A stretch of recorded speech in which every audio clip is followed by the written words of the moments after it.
Good morning, everyone. Thank you so much for joining us สวัสดี today.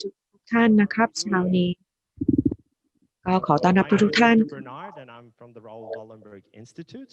I work สำหรับผมนะ specifically ครับผม on human rights and ก็ environmental มาจาก issues in the นะครับ region. สถาบัน It is my great pleasure to welcome you all to RWI นะครับก็ขอต้อนรับ long-awaited ทุกๆท่าน launch นะ of ครับ our ส่วนตัวผม 2020 เนี่ยก็ report on the right to a healthy environment. So it's entitled Prosperous and Green in the Anthropocene, the human right to a healthy environment in Southeast Asia.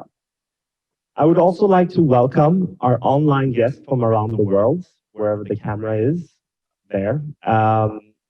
And you will have an opportunity to pose questions in the online chat box of that Zoom room during the live questions and answer session. Before we begin, let me alert you to some housekeeping points. It would be greatly appreciated if we all could ensure some sort of a social distancing so that we don't become the new hub of COVID-19 in Thailand if such cases exist. And I understand that there will be some refreshments during the coffee break, so feel free to join us then. And there will also be lunch after the panel discussion at the end. We encourage you all to tweet the event, #right to a healthy environment. In any case, I'm also delighted to introduce His Excellency Ambassador John Åström Gröndal from the Swedish Embassy in Thailand to formally open this event with his welcoming remarks. Ambassador, the floor is yours.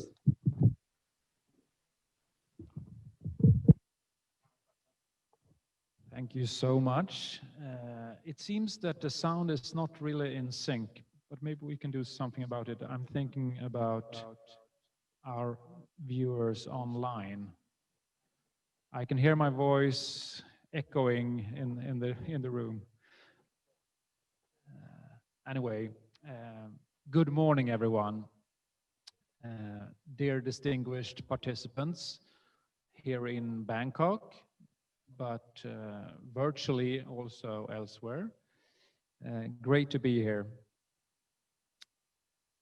As the new Swedish ambassador to Thailand, Myanmar, and Laos PDR, and soon also to Cambodia, after the Swedish government's decision last week, I'm very pleased to be here today to deliver some welcoming remarks on the launch of the report, Prosperous and Green in the Anthropocene, the human rights to a healthy environment in Southeast Asia.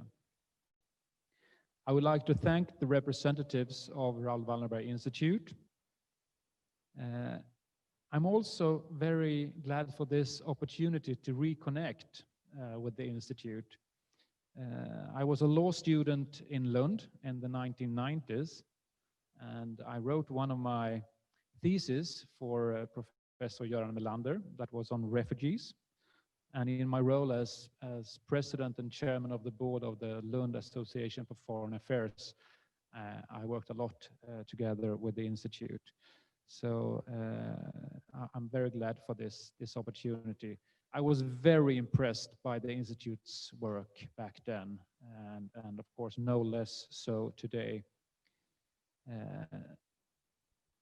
I'm here today also as a proud representative of a country, Sweden, that for many years has had human rights and climate change at the very top of our, not only our foreign policy agenda, but also our domestic agenda. The right to a safe, clean and healthy environment should be undisputed, and often is so in theory. But we all know too well that this is not a given in practice. Air pollution, loss of forests, climate-related disasters, and polluted water and oceans are regretfully happening all over the planet, not least in many ways rapidly growing region of Southeast Asia. I knew about all of this before coming here. I had read about it, but I have to say, I was shocked when I was in Phuket a month ago. And while diving 9 kilometers ashore, I found the seabed covered with plastic bottles, fish nets, and tons of rubbish. This littering was an eye-opener to me. Absolutely terrible experience, I have to say. Very, very sad. All of this has, of course, a direct negative effect,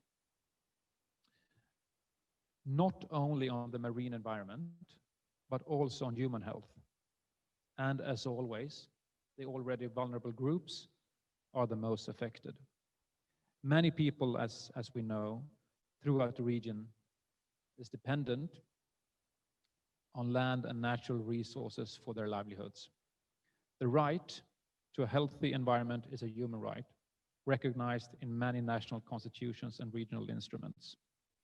Sweden's strategy for a regional development cooperation in Asia and the Pacific aims at contributing to a sustainable development in the region by working integrated with human rights, democracy, gender equality, and environment and climate. The purpose of our activities and our hope is that by strengthening the ability of regional actors to deal with transboundary challenges, we will achieve lasting results. The embassy here in Bangkok is a proud supporter of the Raoul Wallenberg Institute and its program through our regional development cooperation strategy. The program focuses on the nexus between human rights and responses to environmental and climate change challenges at national and regional levels. The Institute is one of many development partners that our embassy is collaborating with in order to contribute to a sustainable development in the region through this integration of human rights, gender equality, and environment and climate. And I think it's encouraging to see so many other development partners here today. UNEP, the High Commissioner for Human Rights, Stockholm Environment Institute, Forum Asia, among others. Working together makes us stronger. With these joint efforts, we believe that we, together with countries, regional organizations, academia, and civil society, will be able to contribute to a more sustainable development. Again, thank you for inviting, and I look forward to learning more from this report and the very important research work. Thank you for listening.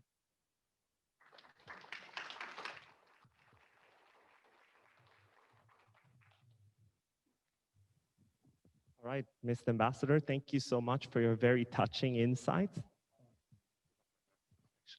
Excuse me, for your very interesting insights into your personal experience with regards to the environment and the right to a healthy environment. Very much appreciated. I would now like to give the floor to RWI's director, Morten Kjærum, who unfortunately could not be here with us today due to the time difference between Sweden and Thailand, but he kindly left us a pre-recorded message, which we will play for you now.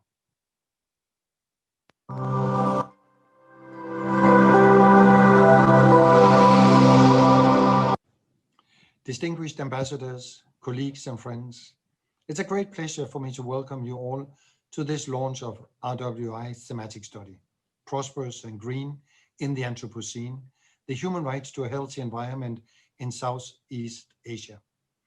We are pleased to see so many present here today in real life, as well as on the digital platforms. I am truly proud to present the study that we are here to discuss. It shows the best of what the Raoul Wallenberg Institute of Human Rights and Humanitarian Law is mandated to do, namely combine research, education, and not least direct engagement with those who have the possibility to change the situation. This is all done in a global dialogue across our 8 offices from Lund, Nairobi, Amman, Jakarta, and Phnom Penh, just to mention some of them. I'm also proud since this report addresses an issue that has been with the Institute for many years, the right to a healthy environment. Our work took its outset in this very region 7-8 years ago. From the inspiring collaboration with government officials, researchers from human rights and environment-related disciplines, civil society organizations, and of course, not least, international organizations, we have taken the important lessons learned to our programs in other regions. In this forum, I hardly need to mention why the work on a clean and healthy environment is so important. For the first time in history, in human history, people are collectively modifying the Earth's environment and ecosystems on a global scale. Some scholars suggest the world is entering a new geological era, the Anthropocene, in which Earth's systems are moving into a risky and unsustainable state as a result of people's impact on the environment. Although this may have momentarily been pushed in the background by the current COVID-19 pandemic, the current health crisis has reminded us about our vulnerability and how intimately human beings are connected with nature and animals. But not only that, people across all continents today witness something that belongs to past generations. They hear more birds. They see the mountains that normally are covered by smoke. They see the dolphins re-entering the harbor. They smell clean air. This offers a unique window of opportunity to this excellent report plays into. However, some may ask what human rights has to offer in relation to a healthy environment. Why not leave this to the scientists, the engineers, and politicians? As David Boyd, the UN Special Rapporteur on Human Rights and the Environment, writes in the foreword, human rights are not an instant, easy, or omnipotent solution, but history proves that rights are one of the most powerful catalysts for transformative changes. And today, very few people doubt the necessity of change. As the report demonstrates, recognition of the right to a healthy environment contributes to improved environmental outcomes, including cleaner air, enhanced access to safe drinking water, and reduced greenhouse gas emissions. Therefore, it is a very positive development that the right to a healthy environment is legally recognized in over 80% of UN member states through constitutions, environmental laws, and legally binding regional treaties. Even without such a recognition, most states having ratified human rights treaties will have implicit duties to take measures. It is impossible to respect, protect, and fulfill human rights without regulating and acting responsibly on environmental challenges. Getting to this stage has been a journey of 48 years. In 1972, the Stockholm Declaration on the Human Environment for the first time created the link between human rights and environmental degradation. Considering the rapid degradation, the journey has been too slow. However, with the current momentum, there is hope that an international rights norm or even a convention on the right to a healthy environment will see the light of the day within the next decade. Could that be with the Asian region as an important driver? In the end, this may prove to be the most important human right of the 21st century. Such a right benefits all human beings here and now, as well as in the long run. Of particular importance are the positive effects for vulnerable populations, including women, children, indigenous peoples, ethnic and religious minorities, and displaced persons. At the same time, such a right may stimulate the human rights experts and scholars to include the environmental perspective deeper into interpretations of human rights in general. Human rights have an exclusive focus on the human being. So the future will also call on human rights to be more inclusive as regards the nature and other species. Excellencies, ladies and gentlemen, I look forward to learn about the discussion here today and to continue the important work with all of you.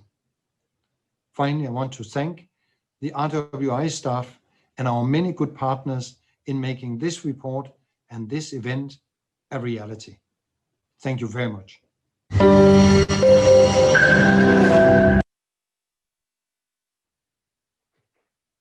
All right, I'm sending my many thanks to Morten in advance, and I'll personally thank him when he wakes up in the morning, Swedish time. I'm now going to give the floor to Claudia Ituarte Lima, who is joining us from Canada. She is the lead author, together with myself, Dilia Paul, and Dr. Titat, and 9 other ASEAN researchers of this report. Dr. Claudia is a senior researcher at the Raoul Wallenberg Institute and a visiting researcher at the University of British Columbia, Canada. She's an international public lawyer and scholar working on human rights and the environment for the last 20 years. She will be followed by Dr. Titat Chawichinda, who co-authored Chapter 4 on ASEAN's role in shaping the right to a healthy environment, together with myself and Kun Napapon Sampit.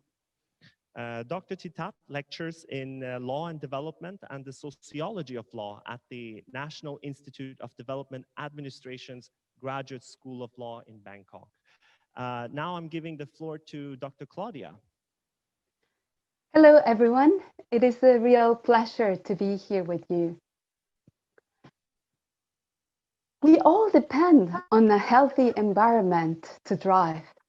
So what we're hearing about air pollution, unsafe clean drinking water, climate-related disasters, mass extinction of species is hurting us all, including people in Southeast Asia. But we see that these crises are happening: climate change, biodiversity loss.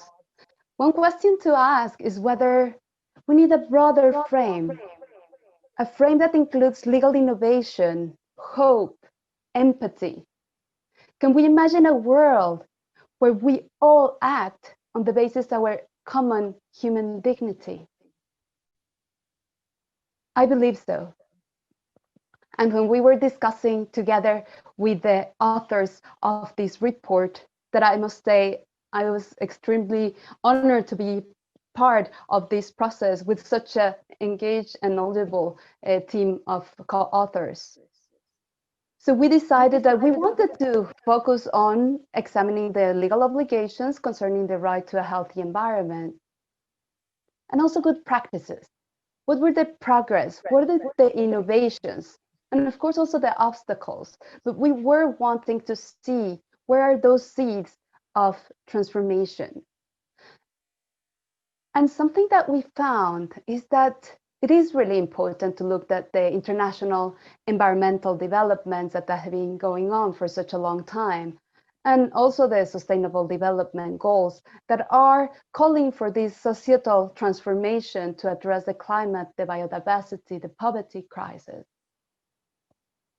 However, something that came quite strongly, and you'll see it in the report, is that human right to a healthy environment, those legal developments at the national level, where many countries have already recognized this right at the constitutional level, the higher possible legal instrument, nationally speaking, are actually triggering those changes at the very ground up level. So we use legal interpretation in this report, in which we analyze case law, statutes, and identify how are the different countries defining and providing content in real life cases. We also brought together methods of sustainability science, social learning. We were really interested to see what the law says. We were equally interested of how people are using the law to enact change. So that's why also our team was composed with practitioners and academics working together to think about this place-based knowledge that is being generated in Southeast Asia and often unrepresented in international English peer-reviewed journals. So it was a co-learning process. And again, we found that many people that are framed as vulnerable in terms of women, children, youth, people living in poverty, were they actually many of the ones triggering change through access to information, participation, access to justice.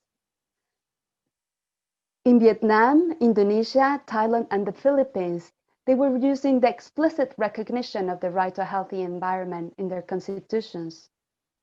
In Malaysia, they were using the implicit interpretation that courts had been done in terms of the right to health, which includes reasonable health and pollution-free environment. And other countries in the region, although they haven't explicitly recognized their right to a healthy environment, that's what it's called the greening of other human rights, and they have not opposed to it. So we see a lot of opportunity on building on what is already there, what has cost a lot of effort from right holders, duty bearers to be in the moment we are right now. So it came very strongly the importance of supporting both duty bearers and right holders led initiatives.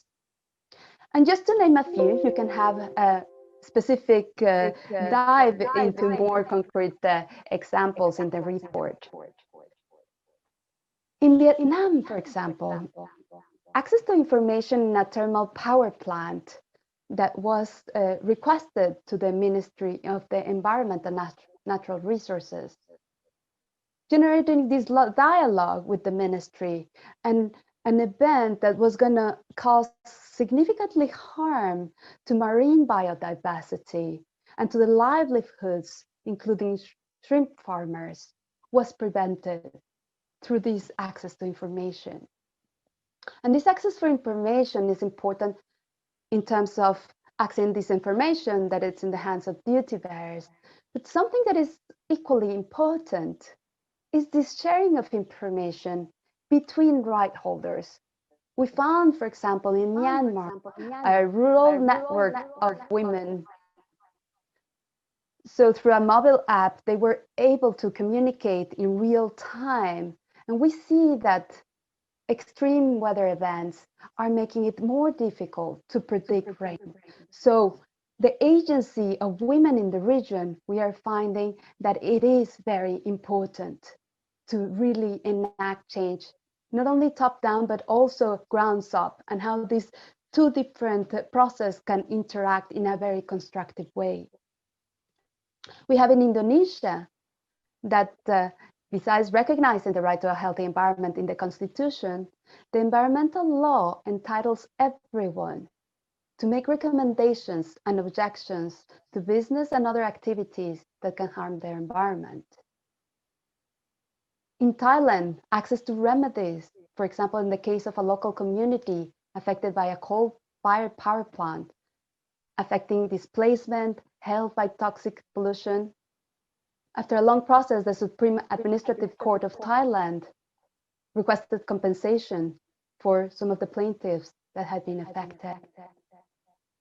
The Philippines, the Supreme Court of the Philippines, ruled in favor of plaintiffs, young plaintiffs, to clean up a bay and not issue new permits that could affect it, and granted legal standing not only to present but future generations. So this is not only an advancement in terms of Southeast Asia.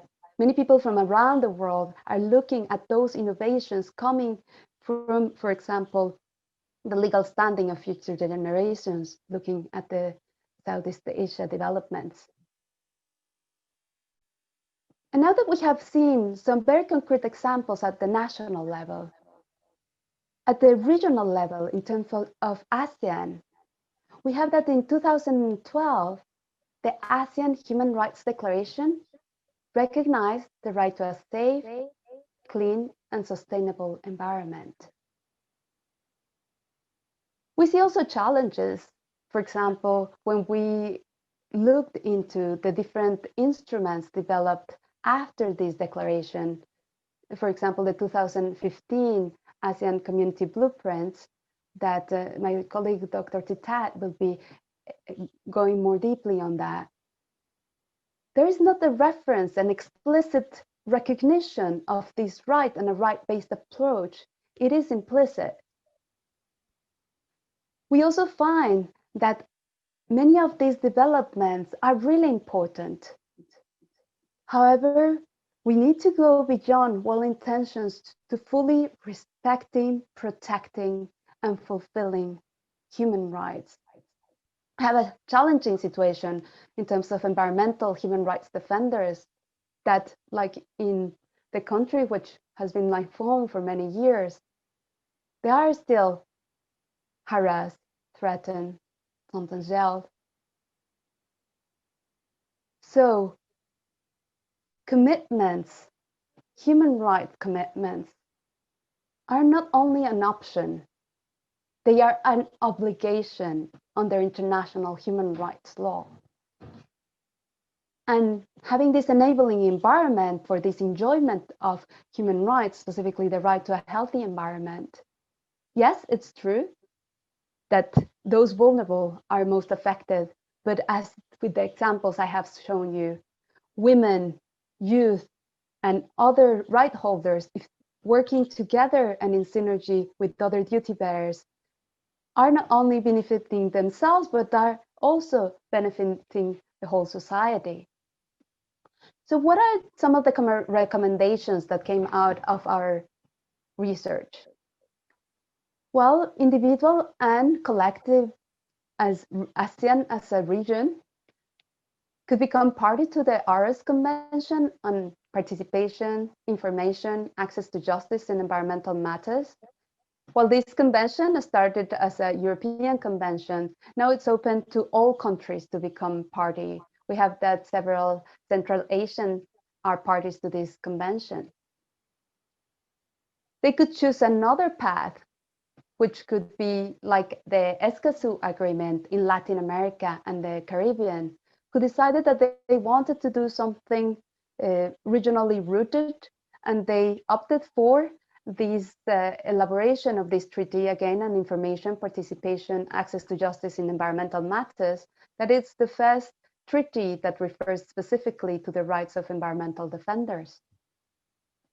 And this own ASEAN regional convention could look at these procedural rights in the same way that they are interconnected to substantive rights, or have a specific focus on procedural rights, information, participation, access to justice.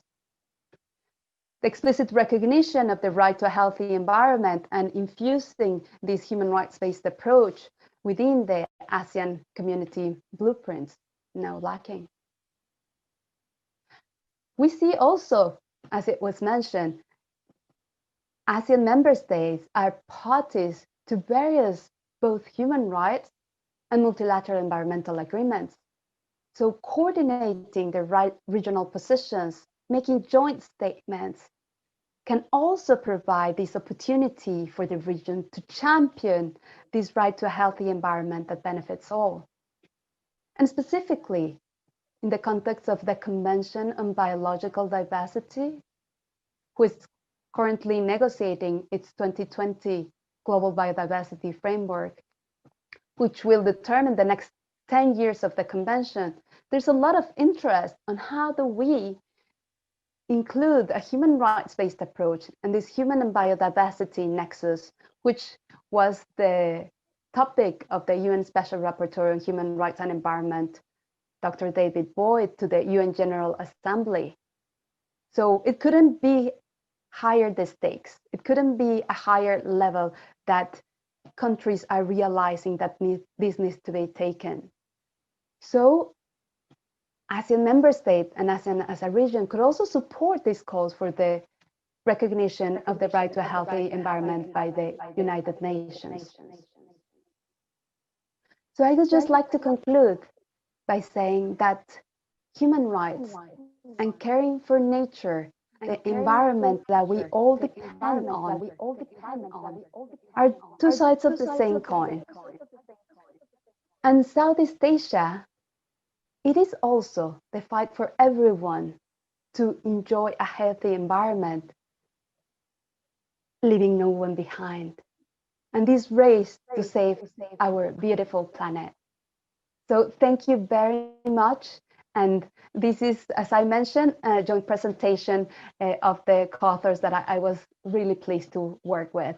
And I'm really happy that we are here also with Dr. Tutat and Victor, who were part of the team, and the other co-authors are joining us on distance, and I'm sure they will be very happy to engage with you in your respective countries, because we just want this to be a seed that provides further fruits, and we're looking forward to engaging in dialogue with you. Thank you very much.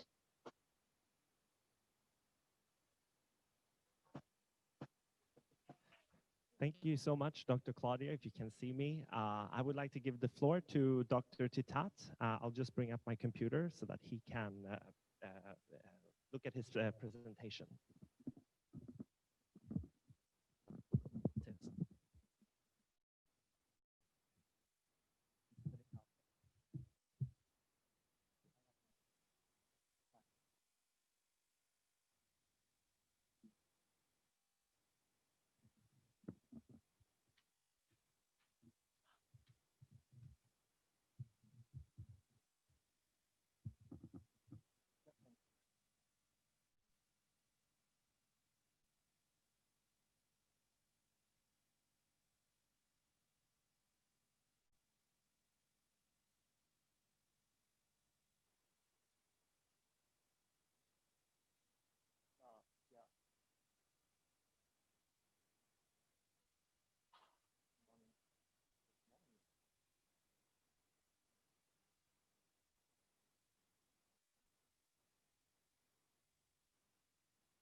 His Excellencies, Directors of the Raoul Wallenberg Institute, Dr. Claudia, distinguished participants in this room and a webinar.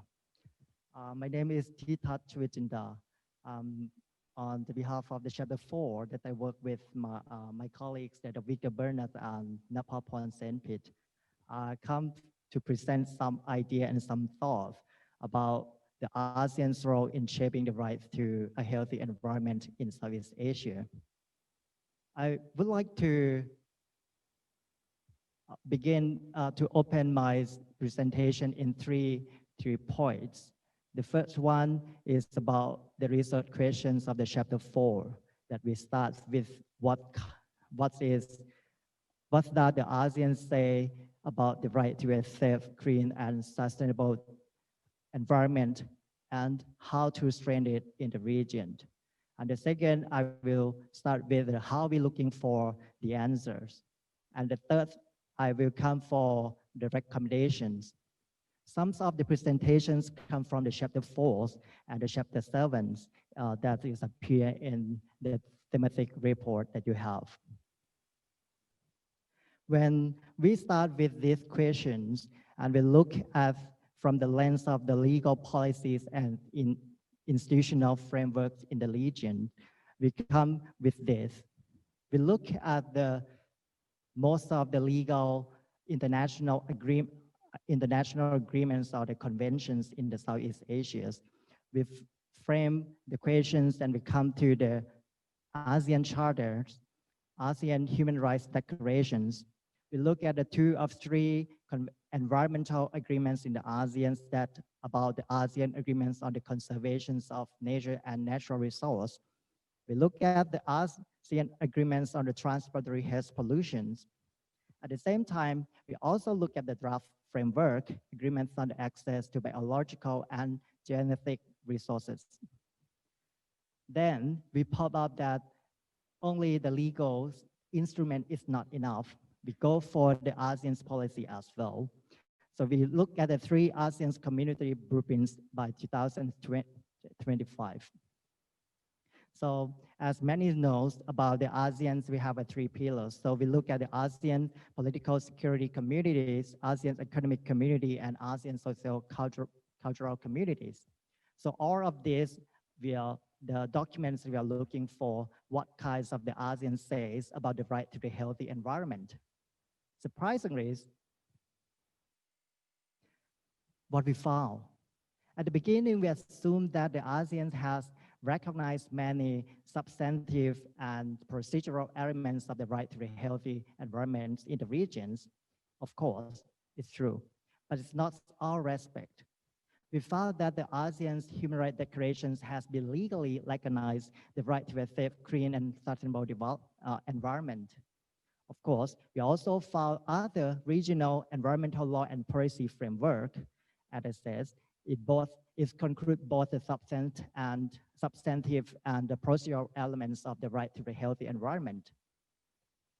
Then we found that, this is very surprising for our team, that we found that all relevant aspects that is shown in the papers, and some of them is appear in the reality and is also in the policies and in the practice. And then we find that we, ASEAN, still lack a level mechanism to ensure consistent interpretations and implementations of these kinds of rights. So we look at the mechanisms in the regions, and we believe that the ASEAN's in the governmental commissions on the human rights of Asia could help to promote understanding the conscience of this right. And we believe that its mandate should be expanded. So we also found that the ASEAN could establish a review mechanisms on this right and should engage both state and non-state actors. Why we propose this?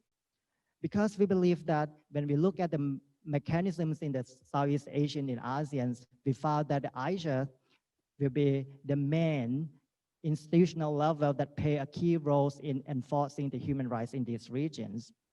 So that's why we come with some of the recommendations that is appear in the chapter 7. I quote some of them, how to strengthen this in the regional levels at the institutional level. So we propose that we should adopt the ASEAN-driven legal framework. This is about to share other legally binding agreements in line with international standards and other fundamental rights in the regions. Some of them, many say that we also recognize many rights in these regions, but in some of them, most of the scholars talk about the ASEAN way. So we come to how to be scrutinize about the ASEAN way and how the ASEAN way we could overcome the ASEAN way. So we look at the recommendations by reinforcing the procedural elements by becoming the parties of the ASEAN conventions by creating, this is the options, but first we propose that how to create a new ASEAN regional arrangement by focusing on these 2 elements. Of course, we debate a little bit by our team that we should not create another new agreement in these regions because we have a lot. And then we come to how to enforce what we have, the current existing that we have right now in the regions. So that's why we come with the third solutions. The third recommendations is about the institutional arrangements. We start with how to enable proactive and cross-sectoral promote understanding and implementations. So I list some of them. First, we believe that we should establish a regional review mechanisms tasked by researching, promoting, monitoring all kinds of these rights and then make it more awareness in these regions. Second, we propose how to grant the ASEAN Asia to the power to review the excess of non-compliance new and existing agreements. The third one, we revising the Asia terms of reference to strengthen protections mandate and put into the practice and ensuring access to effective remedies. in our discussions, we also found that this is very challenged and the obstacle for Asia to do this in the regions. Then we come with another solutions that we would like to building the capacities and the public engagement. So this is another option in order to strengthen this right in the regions. We propose that about enacting law and the setting up new subsidiary institutions. The second options, we would like to propose how to go beyond the state-centric approach by publicly engage wider groups, including the CSO and the other scholars, including everyone. So then we come with creating obligations and reflecting some values of the United Nations business and human rights. So these kinds of some example that our chapter 7 present about the recommendations how to strengthen this right in the regions. So before that, I end my presentations. In this thematic report, I think there are many options that we have to keep moving. And then some solutions is what's proposed in these studies. Before I end my presentations, I would like to thank you, my teams, and then thank you to all who support this report and then involving in organizing these events, these seminars. And I wish this will be, some of our study will be fulfilled, and then we have a lot of to do in the regions, so on. So thank you very much. Sawasdee krab.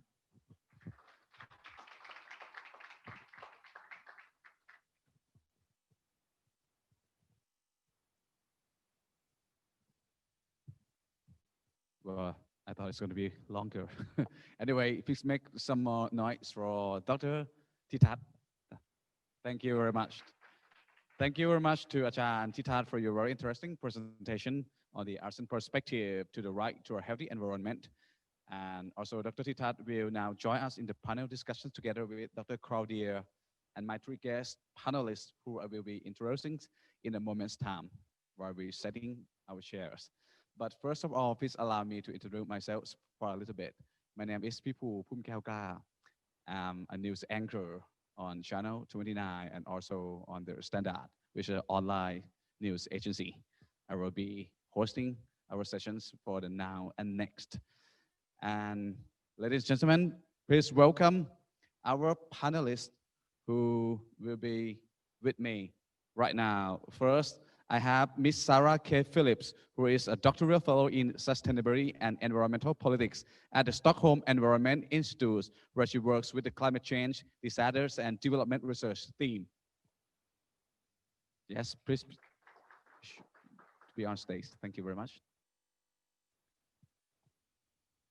Next, please welcome Ms. Patty Moore. Ms. Patty is an environmental lawyer with more than 27 years of international experience working in the field of environmental law and governance across more than 30 countries in Africa, Asia, Europe, and Latin America. She has been consulting for UNICEF's East Asia and Pacific Regional Office on children's right to a healthy environment for the past 2 years. Please welcome Ms. Patty Moore.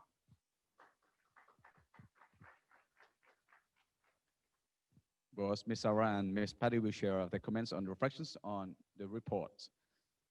Last but not least, ladies and gentlemen, please welcome Ms. Chalalai Na Suwan, or Kunam. Kunam is the chairman of the Kliti Youth Network. This network works to protect children and youth in Kliti, located in Kanchanaburi province, from environmental harm and promotes children's rights to a healthy environment both at the national and international level. Ms. Nam will be giving her perspective on what the right to a healthy environment means to you. Like herself, the ways her work has contributed to the realization of this right and the recommendations she has been giving. Alrighty, without further ado, we will start with you, Ms. Sarah. The floor is yours. Thank you very much. Okay, you can use my microphone.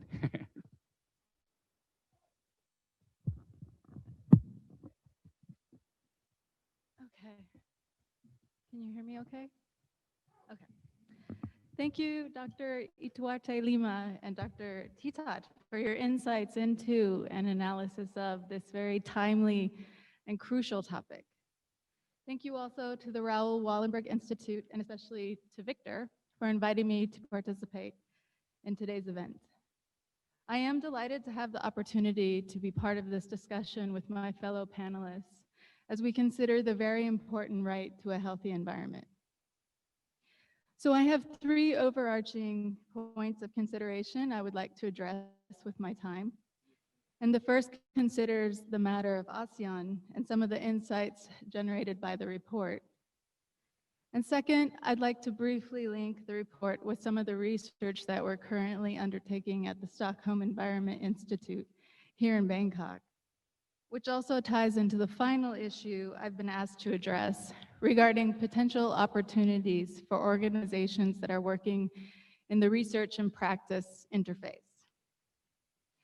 So I'll start with my comments on Asean, given that they build on what Dr. Tita has already presented. Thank you. The report delves quite deeply into the inner workings of ASEAN structure, agreements, and efforts in regards to human rights and the environment, particularly over the last 2 decades or so. During this time, there have been significant improvements in these areas across the Southeast Asia region, particularly at the national and subnational levels.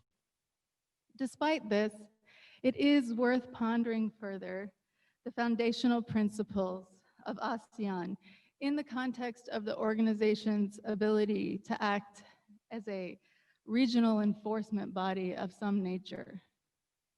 Most notably, I refer to the organization's principle of non-interference in the domestic matters of its members, the organization's respect for national sovereignty, and also the ASEAN commitment to consensus-based decision-making.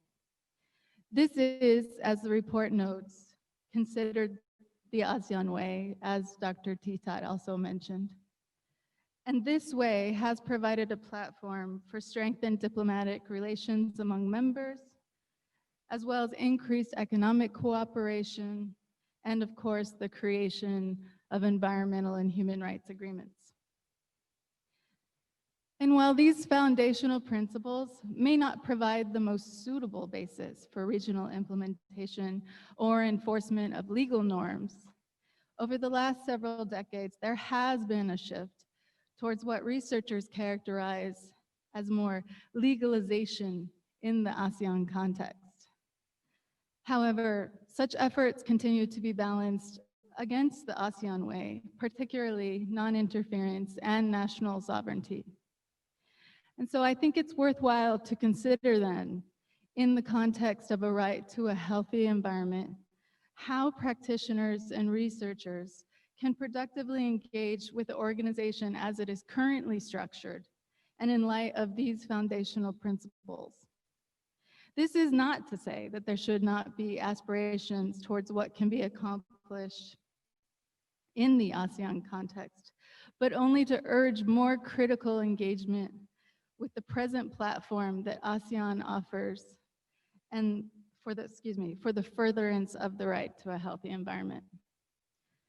Now, there's no way to predict with certainty how ASEAN may grow or evolve in future decades, though I think the report makes very worthwhile recommendations as to what this regional evolution could look like. But what do we as legal professionals, researchers, and also the region's policymakers, civil society, and academics look to in the now, the present, to address the right to a healthy environment? What can be asked or expected from ASEAN members at this moment as the organization is in its current form? And I think the report does an excellent job of addressing this question, particularly with those recommendations put forth that would strengthen human rights and the environment at the national and subnational levels. So this leads me to my second talking point on the role of strategic litigation to further the right of a healthy environment in Southeast Asia. In particular, We're seeing an increase in the use of this approach to link human rights with climate change, where litigation is used as a strategy to promote human rights and to bring about broader social change. As the report illustrates, a safe climate is a cornerstone component of the right to a healthy environment. One of the most notable efforts to link human rights with climate change that has emerged in Southeast Asia is the Philippines Commission on Human Rights National Inquiry on Climate Change, which was initiated following a 2015 petition by civil society organizations and individuals in the country. The petitioners asked the Commission to conduct a comprehensive investigation into the responsibility of the carbon majors for violations of human rights caused by climate change. Carbon majors being those companies determined to have the greatest contribution to greenhouse gas emissions. While the Commission's final report has not yet been released, the results of the inquiry were announced in 2019, and perhaps most notable was the Commission's finding that the carbon majors could be held liable for climate change-related human rights violations. Now, it's important to note that this inquiry was not an adjudicative process, but rather an investigation, and thus the conclusions of the Commission have no binding legal authority. The facts gathered during the inquiry may still have legal value for future litigation efforts. However, what I'd really like to highlight here is the precedent set by the inquiry and its approach towards climate change as a human rights issue, and also the plethora of information that has now been accumulated thanks to this very in-depth investigation, which links human rights to climate change. The participatory method engaged by the Commission, as well as its dialogue-based approach, may also serve to promote trans-boundary cooperation on these issues.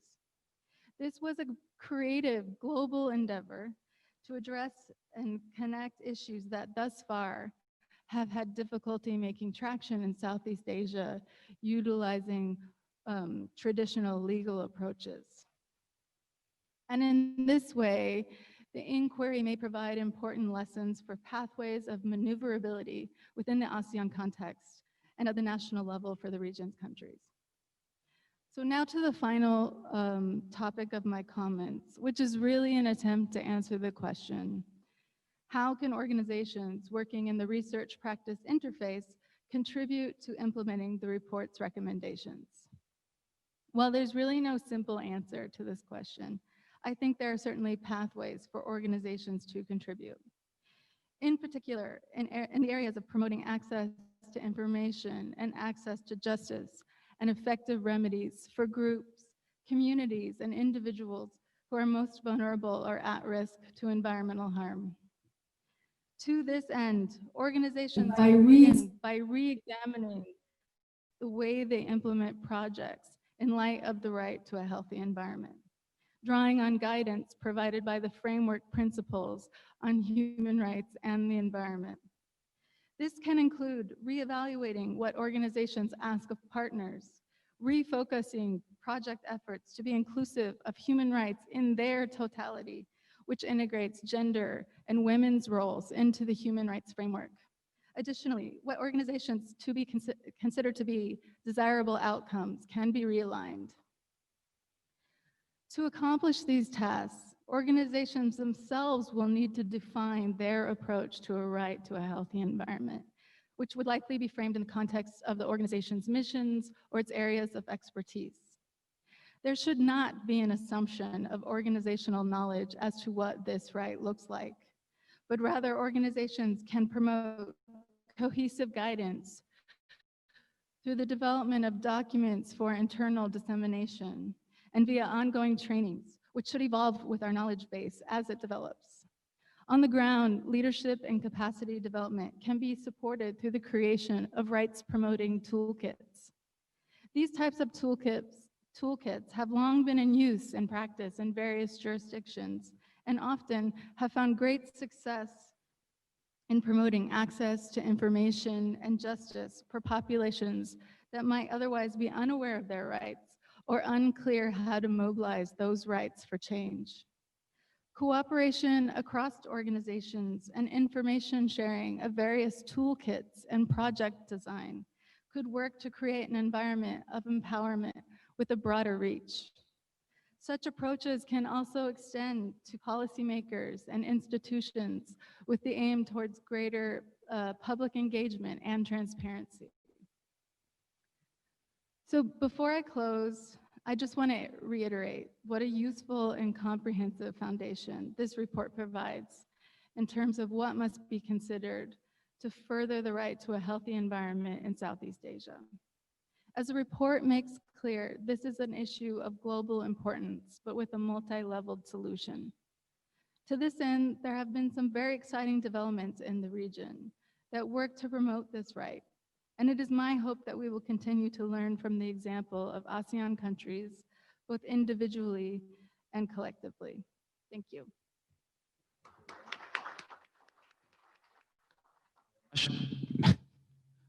It's too loud, I'm sorry. Thank you very much, Ms. Sarah, for very insightful information and your opinions. Now it goes to Ms. Patty. The floor is yours. Thank you. Thank you very much, and good morning, everyone. Like Sarah, I would like to thank the Raoul Wallenberg Institute very much for the opportunity to be here today and to remark again in a very particular context on this very, very important report. My remarks are going to be, as I said, in a very specific context, and that's the subset of human rights to a healthy environment, of children's rights to a healthy environment. And I'd like to give you a little background first on why I'm doing that, and also why the Raoul Wallenberg Institute asked me to do this. In 2018, many of you may know, the United Nations Special Rapporteur on Human Rights and the Environment submitted a report to the Human Rights Council on children's rights to a safe, clean, healthy, and sustainable environment. And this is globally. Shortly after that report, the Children's Environmental Rights Initiative was created under the auspices of the United Nations Special Rapporteur, the United Nations Children's Fund, UNICEF, the United Nations Environment Program, UNEP, and 6 other core partners are part of this initiative. And it's known by its acronym CERI, or CERI. CERI has characterized the global challenge for children's rights and environmental protection as being a lack of clear normative guidance and also clear practical guidance for how to apply children's rights in the context of the environment. The 44th session of the Human Rights Council in July of this year had panel discussions that were looking at the issue of children's rights to a healthy environment, and several states participating in those discussions were asking for guidance on how to make these links, and particularly how to do it in a regional context.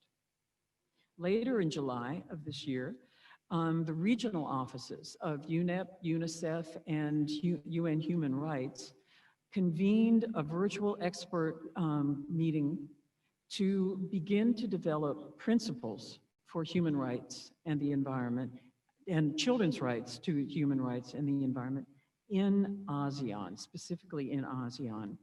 There were a large group of experts ranging in age from 16 on up to senior people, all participating in their own personal capacities to help begin to put some thought to these ideas in the specific context of ASEAN. That group developed 37 draft guiding principles. And they have gone out on a consultation process regionally, and we hope that they will be available by early next year. The 45th session of the Human Rights Council in October of this year then adopted a resolution on realizing the rights of the child through a healthy environment, which is a slightly different focus than we've been using here in ASEAN. The RWI asked me to respond to two questions. The first one is, from the advances on the right to a healthy environment identified in the report, which do you consider are particularly relevant to the realization of the rights of girls, boys, and future generations? So let me give some context before I address those questions. First, just so that you know, the Convention on the Rights of the Child identifies children as persons who are aged up to 18. The United Nations, for statistical purposes, defines youth as persons who are from the ages of 15 to 24. So there's a 3-year overlap there between children and youth. The ASEAN Human Rights Declaration refers to children and youth separately, rather than simply members of a larger group called vulnerable groups. And the ASEAN Human Rights Declaration also specifies that childhood is entitled to special care and assistance. The ASEAN Declaration on the Elimination of Violence Against Women and Elimination of Violence Against Children clearly separates the issues of violence against women and violence against children, making it clear that children are a separate group with their own particular interests. The report very clearly reflects that ASEAN member states recognize children and youth differently and sometimes consider them together in one group with women. And just a couple of things on future generations. The Convention on the Rights of the Child protects the rights of living children, but not the rights of future generations. The principal multilateral environment agreements create obligations primarily for nation states, but none of them specify rights for individuals, as the Convention on the Rights of the Child does. Most of the multilateral environmental agreements establish the obligation to protect human health and the environment, but do not create obligations that are specifically related to children. So on the advances that the report has noted on the right to a healthy environment, there are substantive advances and procedural advances. And the report identifies several times and repeats it, the substantive elements of the right. And these include, and I think it's worth repeating, a safe climate, clean air, clean water, and adequate sanitation, healthy and sustainably produced food, non-toxic environments in which to work, live, study, and play, and healthy biodiversity and ecosystems. All of these substantive rights are particularly important for children because no group is more vulnerable to environmental harm than children. Their bodies are still developing. And the two examples, that children are disproportionately affected by air pollution because they breathe faster than adults. So they take in more air per unit of body weight than we do as adults. Similarly, they're more affected by water pollution because they drink more water than we adults do as a percentage of their body weight, and they tend to absorb a greater proportion of waterborne pollutants. The substantive rights that apply particularly to children are the rights to study and to play. The Convention on the Rights of the Child says about the right to play that it recognizes the rights of the child to rest and leisure, to engage in play and recreational activities appropriate to the age of the child, and to participate freely in cultural life and the arts. With respect to education, the Convention on the Rights of the Child says that the education of the child shall be directed, among other things, to the development of respect for the natural environment. The report very clearly notes that the ASEAN Socio-Cultural Community Blueprint for 2025 includes environmental education as one of the actions to be taken in the context of promoting enhanced cooperation on environmental management. The report, though, does not note any advances on the right to play. I think it would be very important to take the work that's already been done with the report that RWI is launching today and consider it further in the context of these two issues that are key for children. Clearly, adults play and adults continue to study. But these are two rights that are very specific to children. And the guiding principles that have been adopted through the joint initiative of UNICEF, UNEP, and UN Human Rights have specific guidance for doing this. On the procedural elements and the advances, Dr. Claudia has very clearly given examples of what these are, and examples in particular of children's and youth participation in processes.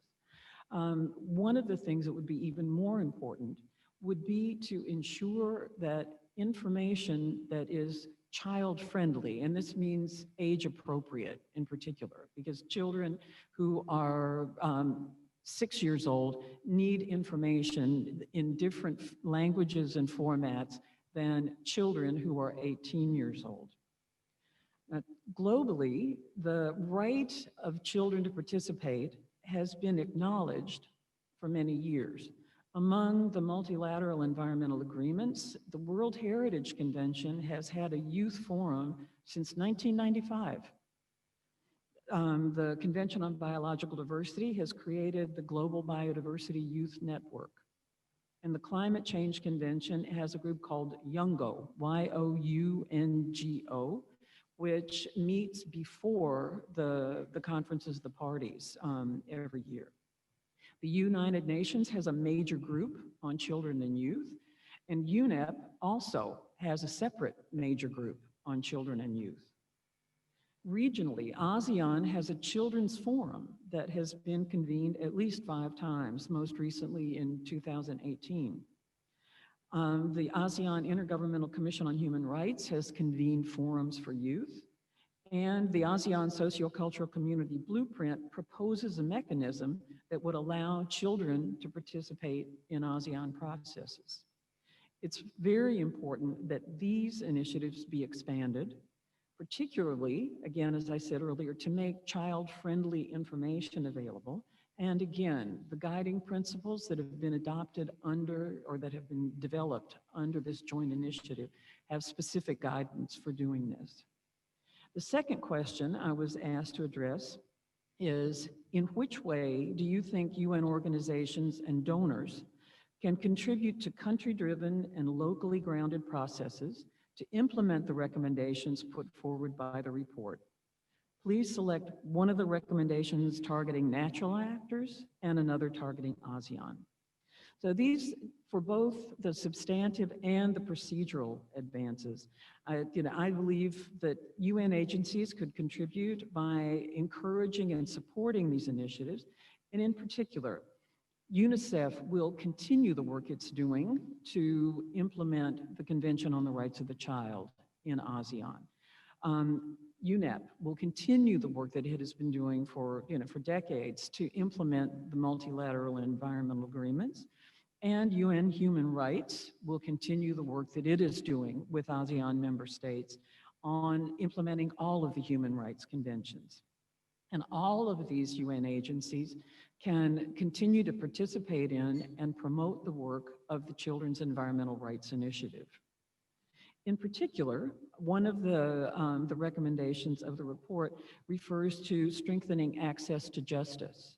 In this case, UNEP in particular has years of experience with supporting access to justice in environmental matters, and may be in a position to do so with respect to children's rights also, particularly because UNEP is one of the founding partners of the Children Environmental Rights Initiative. Also, each of the UN agencies could support ASEAN member states in efforts to ensure that children are legally identified in each country as a standalone group that deserves and receives the special care and assistance that's called for in the ASEAN Declaration on Human Rights, or at least to explicitly include children in all legal definitions of vulnerable groups.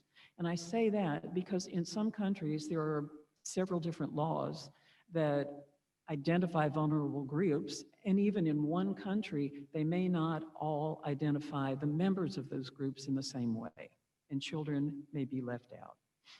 Again, the guiding principles that have been developed through this joint initiative provide guidance for doing that. Finally, recommendations targeting ASEAN.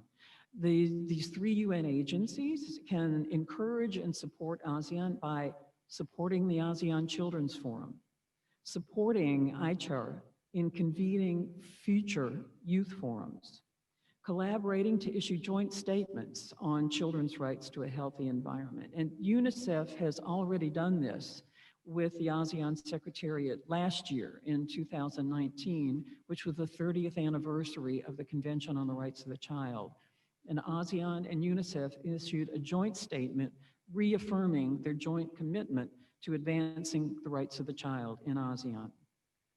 UNEP in particular can promote regional coordination on implementing obligations in the multilateral environmental agreements with particular focus on children's rights to a healthy environment. And UN human rights can continue to do the work that it does with joint periodic universal reviews under all of the human rights conventions. Donors can recognize and support these initiatives of all 3 of the UN agencies, and particularly the ones that begin to focus specifically on children's rights to a healthy environment. Donors and multilateral development banks in particular can explicitly include criteria on children's rights to a healthy environment in their environmental and social safeguards and due diligence procedures. So those are my remarks. I would like to thank the Raoul Wallenberg Institute again for the opportunity to be here and congratulate them once again on this excellent report. Thank you very much. Thank you very much, Ms. Patty. The reports tell us a lot. We know that we have initiatives, we have tools, we have supporters, we have a lot of donors, but we need more on actioners. So we will move on to the action 1. The lady who has been working on the field with our children. So we now know what has been found.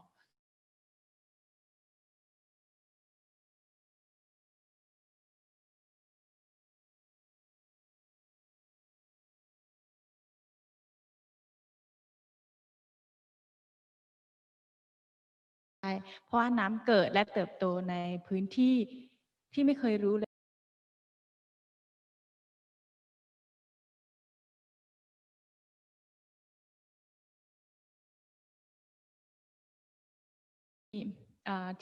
ที่เราได้ใช้ชีวิตอยู่ก็คือที่มันไม่ได้ดีนะคะก็คือการต้องการคุณภาพชีวิตที่ดีเล่าแบบนี้ก่อนค่ะว่าบ้านน้ำอยู่ในป่าอยู่ในแถบภาคตะวันตกของกาญจนบุรีนะคะชื่อหมู่บ้านคลีตี้ล่างอาจจะเคยได้ยินบ้างหรือหลายท่านก็อาจจะยังไม่รู้จักอยู่ห่างจากตัวเมืองประมาณ200 กว่ากิโลไม่มีไฟฟ้าแล้วก็ไม่มีเซเว่นหรือว่าไม่มีร้านสะดวกซื้อมีแต่ร้านขายของชำที่ขายกับข้าวบ้างอย่างเงี้ยเพราะฉะนั้นการใช้ชีวิตในป่าการพึ่งพาทรัพยากรธรรมชาติจึงจำเป็นต่อการดำรงชีวิตมากเพราะฉะนั้นในการดำรงชีวิตในป่าคุณภาพชีวิตที่ดีก็คือการได้กินอาหารที่ปลอดภัยจากและสารปนเปื้อนหรือว่าการได้ดื่มน้ำสะอาดจากลำห้วยที่เรามีอยู่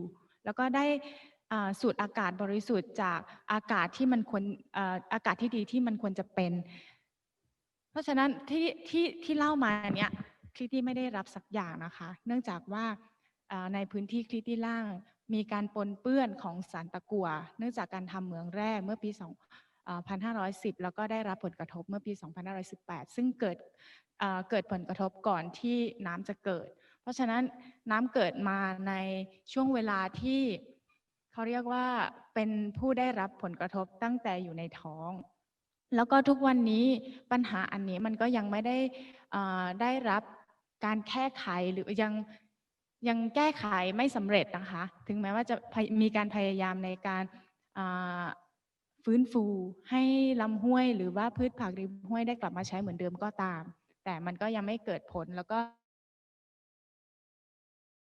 พิษสารตะกั่วแบบนี้อยู่ค่ะในการที่เราไม่สามารถใช้ประโยชน์ทรัพยากรในพื้นที่ได้มันก็เกิดผลกระทบว่าแล้วเด็กที่อยู่ในปัจจุบันล่ะมันส่งผลยังไงกับเด็กบ้างเด็กต้องเติบโตในสภาพแวดล้อมที่ไม่ดีที่มันมีสารพิษเขาเองก็มีทั้งสุขภาพ IQ ของเด็กที่มันมีผลและทำให้เขาเติบโตในสภาพแวดล้อมที่ทำให้เขาไม่อาจจะไม่ได้มีคุณภาพในการใช้ชีวิตทั้งหมดนะคะแล้วก็มันไม่ได้เกิดในช่วงเวลาสั้นๆมันสะสมและมันเกิดผลกระทบในระยะยาวหรือที่ผ่านมาที่เรากระทบคือมันกระทบถึงขั้นเสียชีวิตเนี้ยค่ะจริงๆผลกระทบมันจะแบ่งเป็นน้ำแบ่งเป็น2ส่วนเนาะส่วนที่ผลกระทบที่เกิดขึ้นชั่วคราวแล้วสามารถที่จะแก้ไขหรือว่าฟื้นฟูทำให้มันดีขึ้นได้กับผลกระทบที่ถาวรที่ไม่สามารถเรียกคืนได้ก็คือเรื่องชีวิตคนอันนี้ก็สำคัญมากแล้วก็การชดเชยเยียวยาหรือว่าการที่จะเขาเรียกอะไรในการพัฒนาหรือในการที่จะทำให้มันดีขึ้นเนี่ยบางอย่างก็ทำได้แต่บางอย่างก็ทำไม่ได้โดยเฉพาะสภาพจิตใจของคนที่มันเสียแล้วอาจจะเรียกกลับคืนมาไม่ได้ชีวิตของคนที่เราต้องสูญเสียคนที่รักเนื่องจากปัญหานี้มันก็เรียกคืนไม่ได้เหมือนกันก็จริงๆสิ่งที่น้ำทำงานอยู่ต้องการเปลี่ยนแปลงตั้งแต่เริ่มต้นไม่ใช่ว่าการเปลี่ยนจะต้องมาเปลี่ยนแปลงหรือว่าแก้ไขปัญหาตอนปลายซึ่งมันอาจจะแก้ไม่ได้เลยก็ได้เพราะฉะนั้นในการพัฒนาทุกการพัฒนาที่เกี่ยวข้องหรือว่าจะมีผลกระทบในระยะยาวตอนหลังสิ่งหนึ่งที่น้ำคิดว่า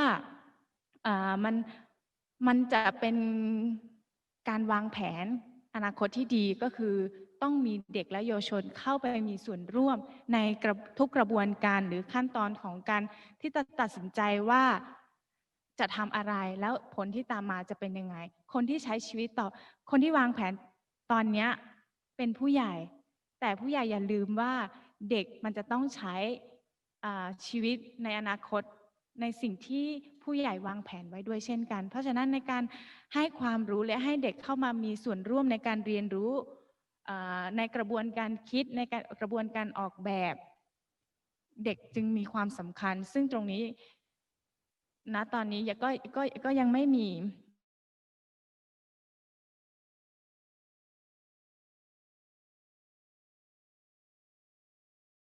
เมื่อเกิดผลกระทบหรือว่าเกิดขึ้น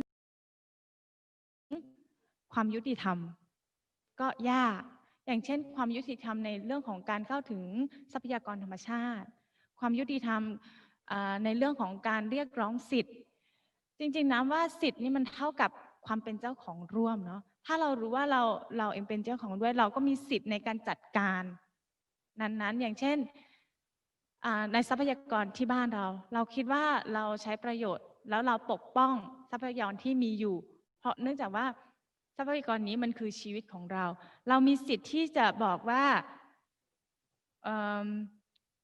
อย่างกรณีที่คุณจะทำเหมืองตรงนี้แล้วถ้าเกิดผลกระทบเรามีสิทธิ์ที่จะบอกว่าถ้ามันเกิดผลกระทบอย่างเงี้ยคุณไม่สามารถทำได้นะแล้วก็ต้องมาประเมินความเสี่ยงหรือผลกระทบร่วมกันในอันนี้จริงๆมันมีผลตั้งแต่เรื่องของการขออนุญาตถึงกระบวนการที่มันมีผลกระทบนะคะ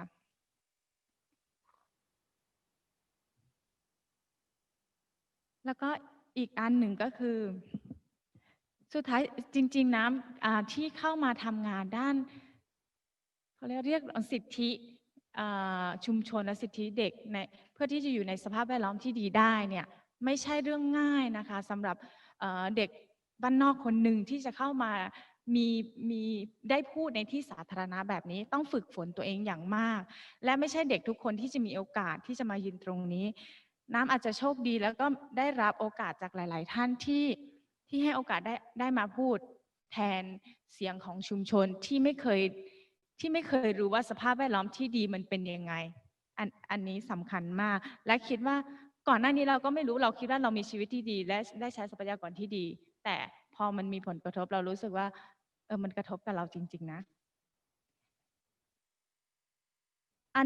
อีกอันหนึ่งก็คือทำไมน้ำถึงเลือกที่จะมาทำงานกับเด็กและเยาวชนอย่างที่กล่าวไว้เมื่อกี้ว่าเด็กและเยาวชนมันคืออนาคตที่เขาจะต้องใช้และการพัฒนาหรือผลกระทบที่จะเกิดขึ้นคืออยู่ที่การใช้ชีวิตของเด็กในอนาคตผู้ใหญ่ใช้วันนี้พรุ่งนี้แล้วก็ใช้ร่วมกับเด็กได้แต่เด็กจะใช้ต่อยาวกว่าผู้ใหญ่เพราะฉะนั้นเด็กเองก็จำเป็นที่จะต้องมามีส่วนร่วมในกระบวนการทุกๆกระบวนการของการพัฒนาหรือที่จะส่งผลกระทบต่อการดำรงชีวิตของเขานะคะเราก็เลยมีการเชื่อมต่อกับเครือข่ายเรื่องสิทธิเด็กสากลที่ทั่วโลกนะคะที่เราพยายามที่จะสื่อสารให้มีกฎหมายหรือนโยบายในระดับอาเซียนด้วยนะคะก็คือเรื่องของ My Planet My Right ที่เราพยายามผลักดันให้มี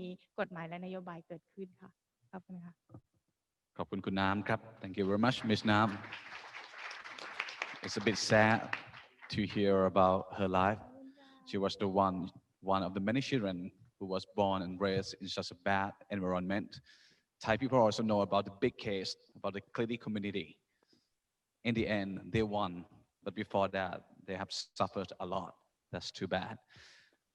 Now we are going to open the floor on the stage for the Q&A. If anyone who's watching our session right now have some questions, please post your question on our chat box so my colleagues will cluster and bring us all the questions. Okay? And for the in-room audience, if anyone has questions, please raise your hand. You can ask our panelists right now. Please. This gentleman, please. Thank you. My name is Rob Parry-Jones. I'm with WWF International. First, I'd like to thank you very much and say congratulations on the report and your panel presentations. The RWI Director, Morgan Cherham, noted the right to a healthy environment may stimulate scholars to deepen interpretation of human rights. And I'm probably paraphrasing here, but it should be impossible not to act responsibly in response to environmental challenges. So I'm wondering where corruption sits in this context. We know corruption occurs right the way along the natural resource value chains. It undermines sustainable natural resource management plans, undermines implementation and enforcement of our environmental laws and the right to a healthy environment.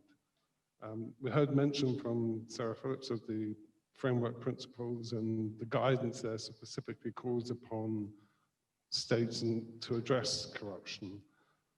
And Sarah, you noted, what can we ask of ASEAN and its member states to address the right to a healthy environment? So I'm wondering if we could, or from the panel, you could reflect on the nexus of environment, corruption, and human rights, and specifically whether and how recognition of the right to a healthy environment contributes to addressing corruption, or what steps might be going in that direction. I wonder also whether this falls more towards the next discussion on operationalizing the right to a healthy environment. But I'll leave that to you. Thank you. So who wanna answer those questions?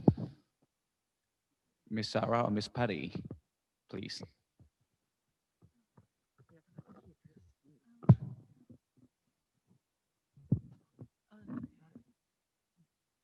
I can try. But also maybe Dr. Titat can also speak to this. I just have a general comment on that, that absolutely corruption is a barrier to environmental, human rights, the right to acknowledging and having the right to a healthy environment succeed in the future. There was some mention in the report about environmental impact assessments, and I think you can see corruption's influence there, and there has been a lot of research in that area as well. But I mean, there's no easy answer to that, except that maybe it needs to be talked about more and more openly and addressed in some of the agreements that are emerging within the ASEAN context and also at the national level. But that's just one step, because then the next step would be enforcement and ensuring, you know, that the enforcement mechanism itself hasn't been, doesn't fall victim to corruption as well. So, but I think maybe Dr. Titia can add to this. Well, actually, we have social media, so we can share information to the media, and they will help right now. And other panelists, Dr. Claudia, she would like to share this answer as well. So we will go through Dr. Claudia. Please enlighten us, Ms. Claudia. Thank you. Thank you. Well, I could like to also make some reflections. Mute her, please. Okay, I think I'm unmuted. Can you hear me? So who control the system? Okay, can you hear me now? Just a moment, Dr. Claudia. Okay, I can hear you now. Okay, thank you very much. Well, before answering the question, I would just like to make some reflections upon what the panelists had said before. I think in terms of the role of national human rights institutions in Southeast Asia, I think, as it was mentioned, they have a crucial role in terms of promoting the respect of the right to a healthy environment. And previous to this report, the Raoul Wallenberg Institute had a series of blended learning courses where we were together with national human rights institutions from Asia and the Pacific, together with judges and together with other actors. So that's also another space that we're very much looking forward to working further. There is now, just tomorrow, we're going to have a session again on the right to a healthy environment and sharing some of the findings of this report and others to national human rights institutions and judges specifically. So we see a lot of scope for that. We see very much innovations in terms of collaborations between national human rights institutions already happening. And the fact that these institutions have a constitutional mandate or legal mandate, I think makes them much stronger in terms of their attributions and in terms of their capacity to act in terms of the right to a healthy environment, which again is also established in the Constitution. So I'm really keen to hear also from the participants, how do they see the role of their respective national human rights institutions on the enjoyment of the right to a healthy environment. On the issue of children's rights, I was pleased to be part of the expert group who participated in this process. And I must say that it was a very participatory process where different voices were very much heard. And I think that's a very concrete example of social learning that can emerge with bringing different actors to the room and building on the legislation that it's already there. And we were pleased also to share some of the findings of this report there. And we very much look forward to working more with children and youth, because as it was mentioned earlier, they are of course vulnerable in terms of what was highlighted there, developmental activity and so on. But I would like to also highlight that just as it is important to acknowledge and define ways to act upon the vulnerability both of children and women, it is to recognize their agency. And I think that's something, it's a moment in our time that we're seeing it so clearly, the role that they have to play. So the suggestion of how can we develop child-friendly materials and how can we elaborate more on the right to play, I think that's exactly where we can go forward in terms of also learning and sitting down and hearing both of us that are adults of what the children can see as the way forward in terms of making this right to a healthy environment a reality. And just very briefly on the question on environmental corruption and human rights. Just as we were saying, these issues are not only Southeast Asian issues, they are also global issues. So I here would like to also encourage to see these as a systemic issue that needs to be also tackled from importing countries. And here I mentioned also, for example, the European Union, and how can we make regional, but also other regions of the world have systems in that they hold accountable, for example, the companies that are having impacts in Southeast Asia. How do we think about, for example, the European timber regulation, have a more inclusive approach in terms of negotiations when it comes to having agreements with the Southeast Asia? And I mean, that's more of a regional global approach. I think in terms of bottom-up approaches, I think transparency has a key role to play. And not only transparency in terms of disclosing information, I think transparency in the way very much in line with what we're saying about the right to information and participation, of the possibility of media interacting and giving information to right holders, such as the Myanmar Women's Network that I was talking about. We have citizen science also really providing information for monitoring, that it's more of a bottom-up approach. So I think there's a lot out there that can be catalyzed. And if we think about these global dynamics, but also at the same time, nationally driven processes and locally grounded initiatives. Thank you. Thank you very much to the Claudia for the answer that covered everything. Chen Kap, we have more questioners.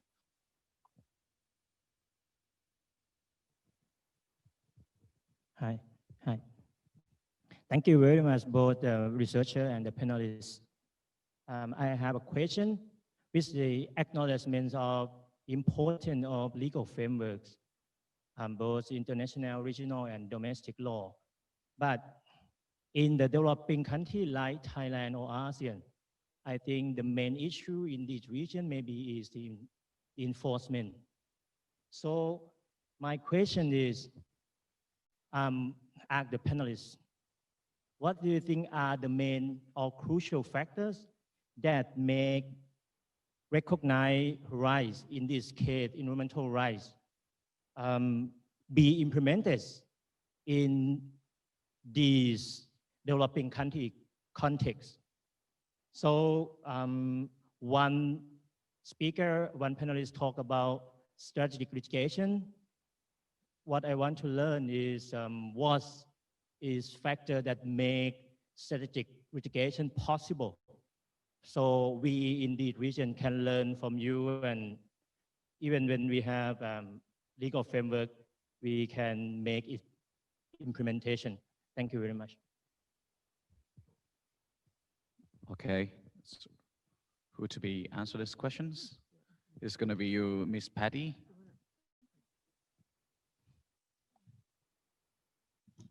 Thank you very much for the question. There are a couple of issues, as Dr. Claudia Duarte Lima has said. there are many countries in ASEAN that have already recognized the right. So some of them still could go a little further in recognizing these rights. The issue of enforcement, I think, is very closely tied to the procedural rights, to access to information and the ability to participate and have your voice heard. And this goes from children and youth to the senior members of every society. Is with the right information in languages that are accessible to everybody at every age group, that will allow them to participate and allow them to begin to monitor what's actually being done in terms of enforcement and implementation. That is not something that's going to happen this year. It's going to take a generation or several generations. But I think one of the things that this report can do is to help point out where we've already made a very good start in many countries. And it's related to the work that UNICEF has been doing on children's rights to a healthy environment. They have commissioned from a law firm, an international law firm, in-depth studies in 3 ASEAN countries. And I'm looking to see if our UNICEF colleague is here. But yes, and that work they're hoping to expand to a few more countries. And that kind of baseline information at the country level, the same kind of thing that RWI has done at the ASEAN level, I think will also, if it's translated into national languages, will be a valuable step toward the kinds of things that you're looking for with implementation and enforcement. Thank you very much for the answer. Any more questions? Do we have questions from online audience? Please. Oh. Okay. คุณน้ำอยากจะตอบด้วย Miss Nam would like to answer those questions as well. จริงๆอันนี้เป็นประเด็นที่เราเองก็ตั้งคำถามมาตลอดเหมือนกันนะคะแต่คิดว่าสิ่งหนึ่งที่เราไม่เคยนึกถึงมันก็คือระบบการศึกษาจริงๆแล้วเรื่องสิทธิขั้นพื้นฐานเลยก็คือการมีสิทธิ์อยู่ในสภาพแวดล้อมที่ดีเด็กทุกคนไม่ได้เกิดมาพร้อมความรู้ว่าตัวเองมีสิทธิ์อะไรแล้วก็ตัวเองต้องการมีสิทธิ์อะไรแล้วก็ทำอะไรได้บ้างเพราะว่าเราโดยเฉพาะสังคมไทยเราเติบโตในสภาพแวดล้อมที่ต้องฟังคำสั่งผู้ใหญ่ตอนเด็กเรามีหน้าที่เรียนไปเราเรียนเรื่องอะไรกระทรวงหรือว่าคนเขียนบทให้เราเรียนเรื่องอะไรเราก็เรียนแค่นั้นเราไม่ได้มีความรู้สึกว่าเราต้องกระตือรือร้นในเรื่องของการรู้สิทธิ์ของตัวเองนะคะแล้วก็การเรียนรู้เรื่องสิทธิอันนี้มันเป็นเรื่องไกลตัวมากและเราก็รู้สึกว่ามันเป็นเรื่องที่คนอยากมีสิทธิ์ที่ต้องรู้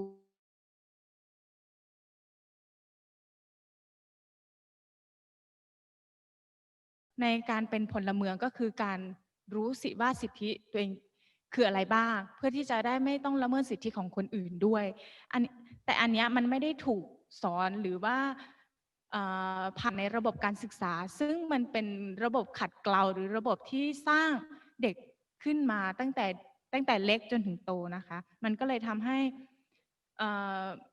เรื่องนี้มันไม่ได้เขาเรียกว่าอะไรมันไม่ได้ถูกนำลงไปอยู่ในเด็กแล้วก็แล้วก็หน่วยงานหรือองค์กรที่ทำงานเรื่องสิทธิเด็กคิดว่าจะต้องเข้าใจแล้วก็เห็นด้วยกับชื่ออะไรนะท่านนี้ว่าการสื่อสารกับเด็กสำคัญมากรูปแบบของการสื่อสารข้อความที่เราจะสื่อสารกับเด็กเราอย่าลืมว่าเด็กเขาไม่สามารถจะฟังคำพูดหรือว่าการสื่อสารที่มันประดิษฐ์ประดอยเกินไปความหมายที่มันไม่ตรงอะไรเงี้ยมันไม่เหมือนกับผู้ใหญ่ที่ต้องมีการประดิษฐ์คำเพื่อให้มันดูสวยหรูและฟังลื่นหูแต่เด็กไม่ใช่อย่างนั้นการเลือกคำพูดประเด็นแล้วก็การให้ข้อมูลที่โปร่งใสไม่ใช่ว่าบิดเบียนข้อมูลข้อเท็จจริงแล้วบอกว่านี่คือข้อเท็จจริงให้กับเด็กอันนี้ก็สำคัญมากแล้วก็กลุ่มเด็กที่จะรับข้อมูลอันนี้คือตัวน้ำเองเลย ตอนเด็กเราไม่เคยได้รับข้อมูลเหล่านี้เลยนะคะ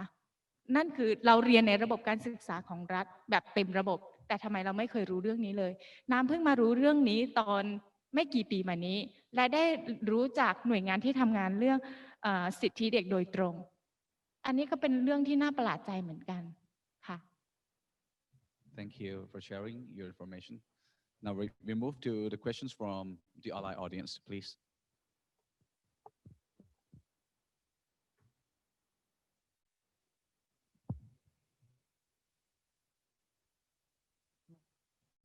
Okay, while we fixing things, I would like to say that I agree with Ms. Nam a lot because as a Thai person, this has been on our constitutional law for all along, but we never know the right to a healthy environment. So these bad communications in our country. Is there any organization or institution working on the promotion on the integration of local wisdom and indigenous knowledge into the national and international policy on environmental protection and natural resource management? It's Okay. such a long question. So I think the audience was just wondering whether local knowledge and indigenous wisdom has been included in formal national and international policy process on environmental protection. Okay, I think whether it's going to be Miss Sarah or Miss Patty, who would like to answer this question? Or you two can help each other.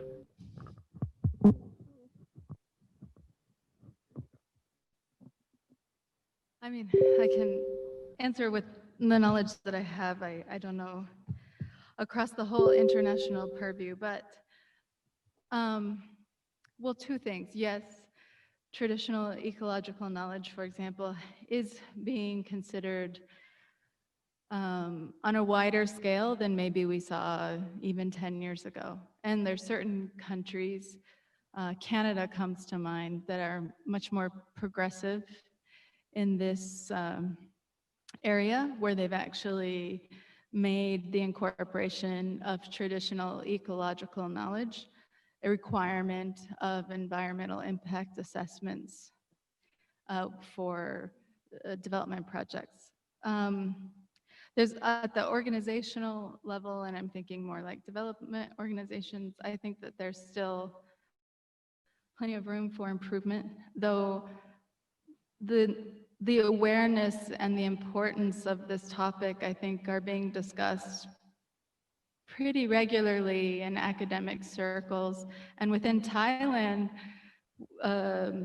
academic research projects are quite aware of the importance of local knowledge. And there's even like a specialized Thai-Ban approach to research that specifically uses and works with community members to generate knowledge for specific research projects. But just more broadly, in the recent comprehensive and progressive Trans-Pacific Partnership, for example, I think that this was one of the largest criticisms of that trade deal, because even though some countries were able to negotiate indigenous rights and traditional ecological knowledge into how they would interact with the trade deal, there were other countries that didn't even address the issue. And as we know, then these issues aren't considered in like broader economic agreements that have a large impact nationally and then even down to the local level. So in general, my answer is yes, these issues are being considered, but it's still very piecemeal, and it's not, I don't think, it's not a comprehensive approach that we can take for granted. I think it's definitely something that needs to be addressed more. Would you like to add something more, Ms. Patty, for this question? If not, it's okay. There are organizations within ASEAN and also in the larger region that have been working on these issues for decades now. So they have definitely been bringing this into the discourse. And as Sarah noted, it is being picked up at the academic level. The degree to which it has been effectively incorporated into policy and then eventually law differs greatly, from country to country. And I can't speak specifically to the degree to which that has been done because I haven't done that research. But there definitely are efforts. Earth Rights is one organization I can think of who's working on that. And these are other things, again, that probably everyone in this room could, in the context of their own institutions, programs, begin to pick up and support. Thank you very much, Ms. Patty. Dr. Thitat, would you like to add up more? You can use microphone. Thanks. Searching in the Google to find the names and the list of the names of organizations that work on the issue. I'm not sure. I just found the Asia Indigenous, something like AIPP that talking about the indigenous people. That is maybe the Asian regional, but I'm not sure that in particularly about the right to the healthy environment, whether they expand to cover on this issue or not. But then that's to name a few of the list of the NGOs who work on this. The second that I look at in Thailand, I think that to respond to those questions, according to my knowledge, there are some groups of the scholars from Chulalongkorn universities who work on the indigenous peoples. And then particular, when we look at the way that indigenous people live by the traditional way, I think that we have to split it into three types of there are many indigenous people in Thailand, maybe the Hill tribes, maybe the Sea Gypsies or the Mani people. So I'm not sure in particulars of each groups of indigenous people, they have their own way about the traditional living by protecting environment or bringing the environment into their life. So, but the question is how to reinforce their rights to living in that traditional way, and what kinds of the organizations or what kinds of the Thai authorities who work on this issue. That is, I don't have the answer yet. So, thanks. Thank you very much, Dr. Thitat. Yes, some issue we just have to put more efforts on it. So we still have more questions. Sorry, could I make Dr. Claudia would like to answer this question as well. So we will go to Dr. Claudia first. Yeah, I would like to highlight that the Convention on Biological Diversity that all 10 ASEAN member states are party of, in its Article 8J, specifically refers to traditional knowledge.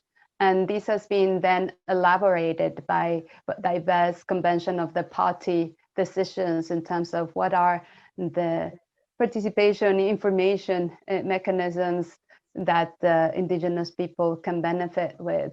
So I think that's there are advances there. I think what the challenge is a lot about how do we translate that into national and regional level.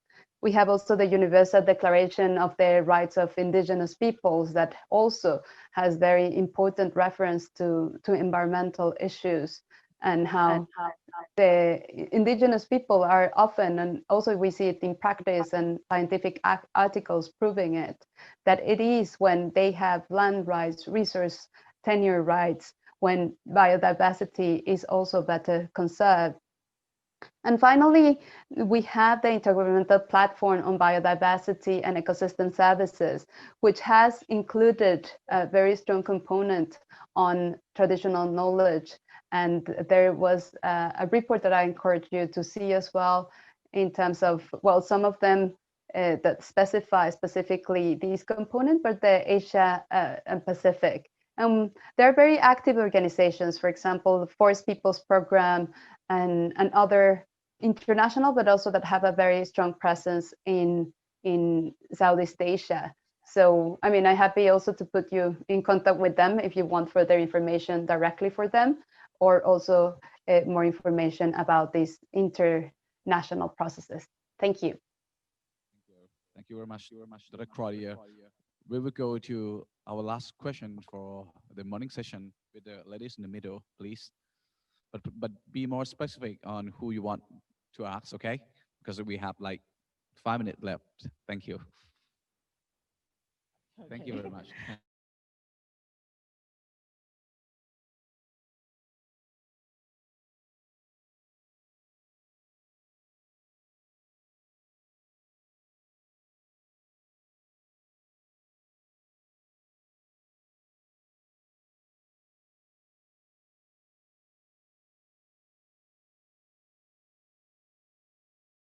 Children, right? And everyone that maybe answer on short, and how this, what the children voice can be pushing to in the global and the regional level. In the global level, like now, at NAM, also part of our campaign, we're calling for the optional protocol on child rights to healthy environment. And also would like to inclusive child right business principle into the human right business principle, because the children is left off now in this law and regulation in the global level. And also in the ASEAN level, you hear from Patty already, it's mentioned about the policy guideline in ASEAN level. And anyhow, the children think ASEAN declaration on children right to healthy environment for more focusing, better than include this into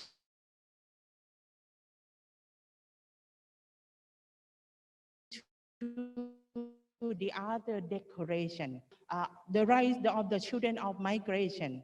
And why not? We cannot have the child right to healthy environment as an ASEAN declaration.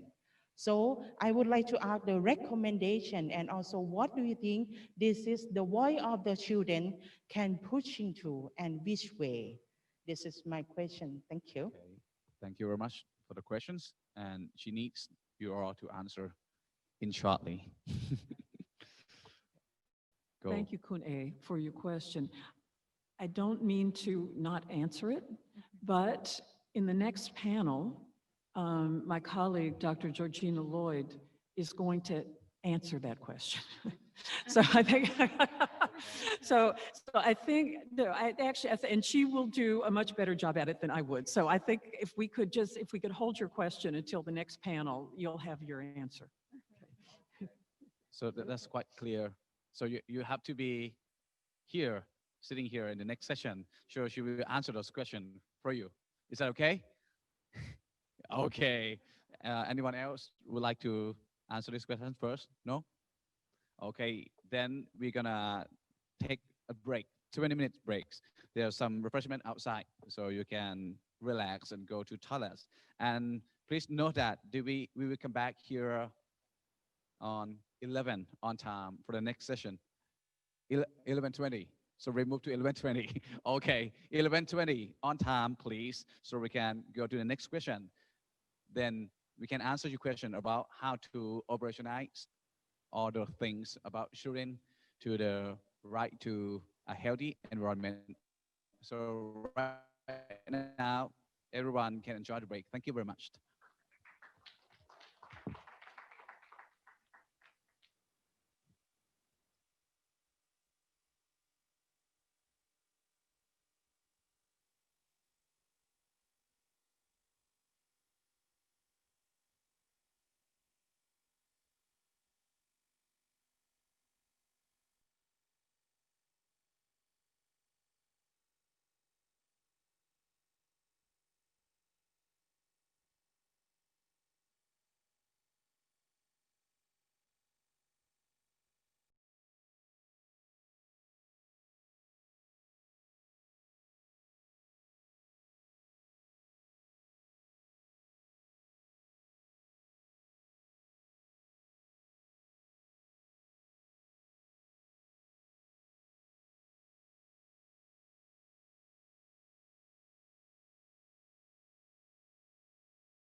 Nam. Right now, we will go to the next panel discussion on what governments and intergovernmental organizations are doing to operationalize this right. But before that, we have another special guest from Indonesia. She's a commissioner from IJA, Miss Juyuan. She would like to share some information, so please listen to her. Hello, good morning. My name is Yuyun Wahyuningrum. I'm the representative of Asean Intergovernmental Commission on Human Rights. I'm happy to be here. And congratulations for the launch of a thematic study on the right to a healthy environment in Southeast Asia. I think it's very timely. This research come in time that we continue to have a discussion on the right to a healthy environment, and I hope your research will give added values to the existing conversation and provide some good recommendations. Apologies that I cannot be with you physically as well as online because this is a pre, but I hope your participation will convey my support for the work of Raoul Wallenberg Institute in the region on human rights initiatives. All right, my presentation will be based. All right, my presentation will be based. All right, my presentation will be based. All right, my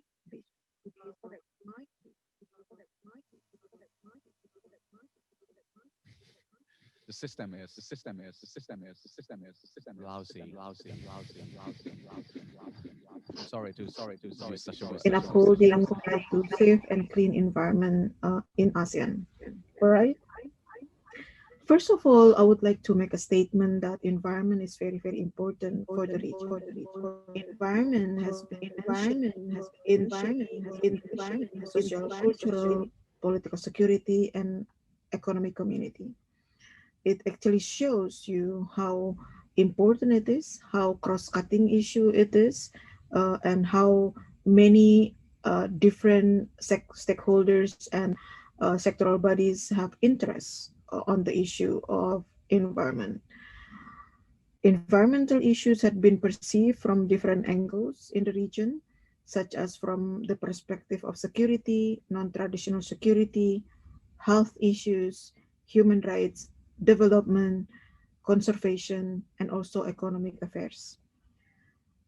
From ASEAN Human Rights Declaration, the right to a healthy environment also guaranteed under Article 28 and also Article 35, especially to establish a nexus between the right to environment and right to development. In ICHR, number of dialogues, conversation, discourse, production already started from 2014 until now.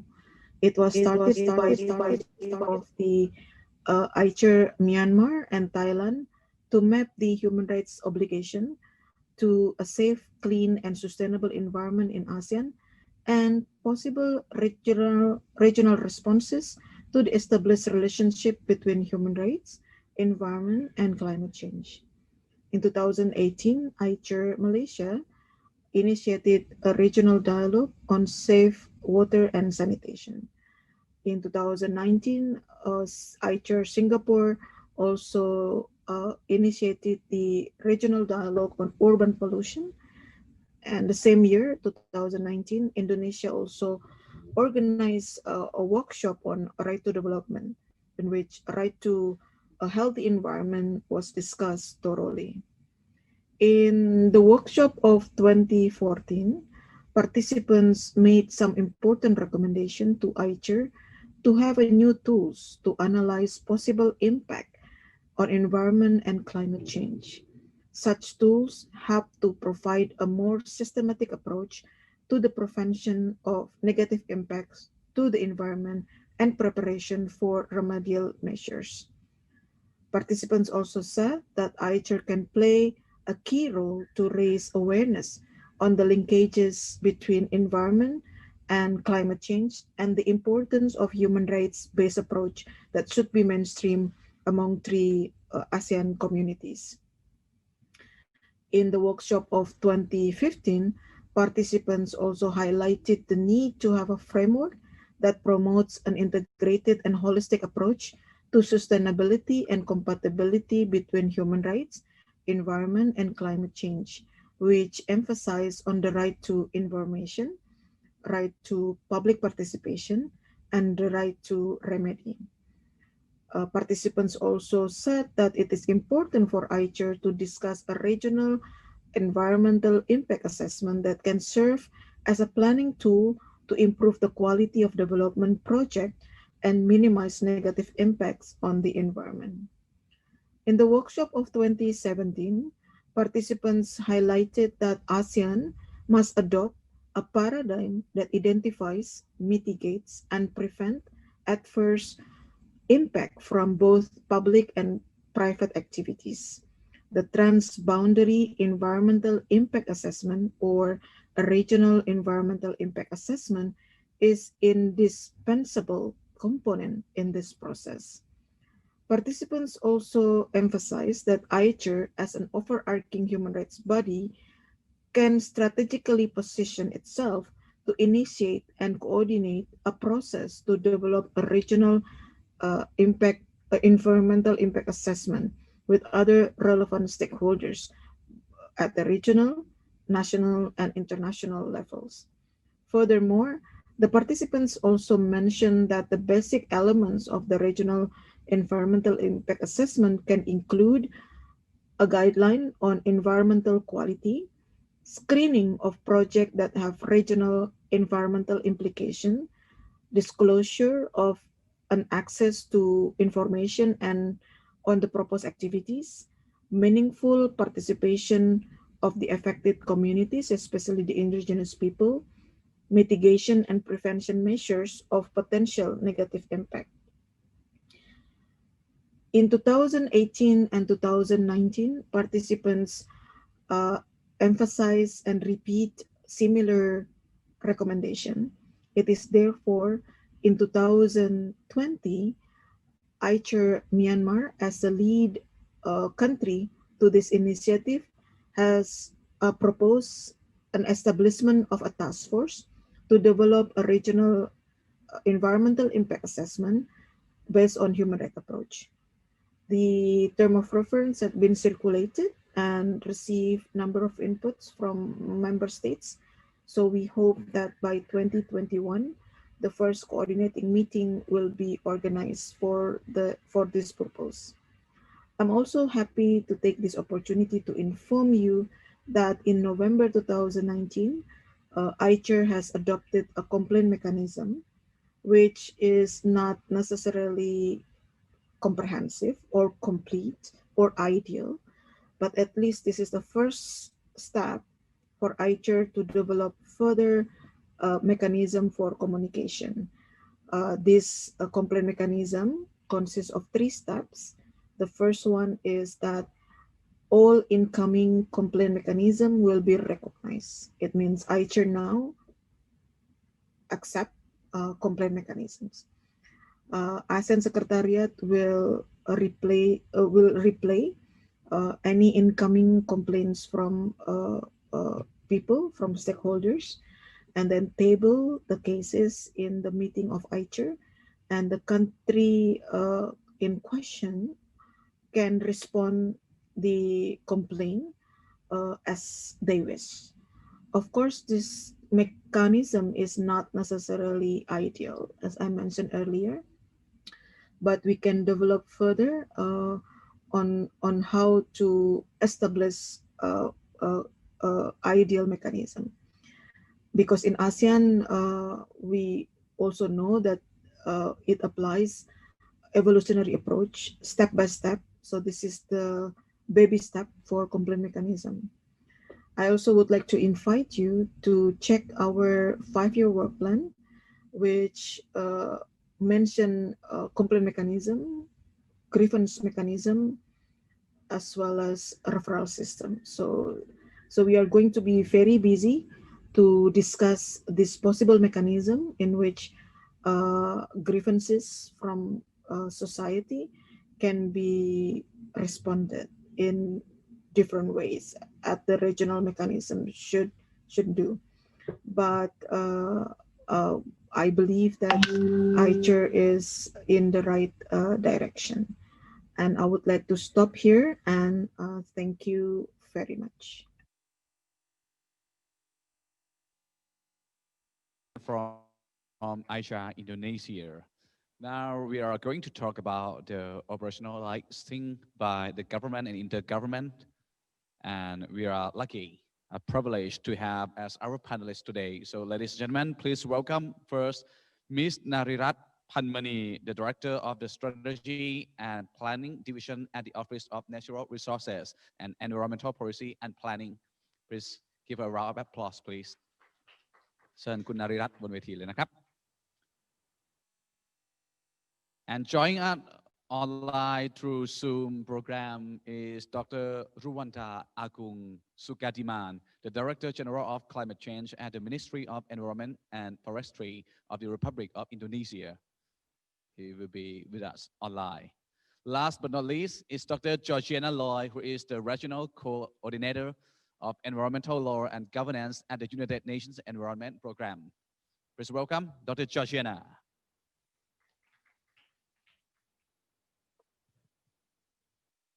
Each speaker will be given 10 minutes to give their reflections on 3 questions. First, what does the right to a healthy environment means to you? Second, in what ways has your work contributed to the realization of the right to a healthy environment in your respective contexts? And lastly, what recommendations do you have for yourself and your peers to enhance the realization of this right within your context? Okay, 10 minutes each. We will go with you first. คุณมณีรัตน์ครับ เชิญครับ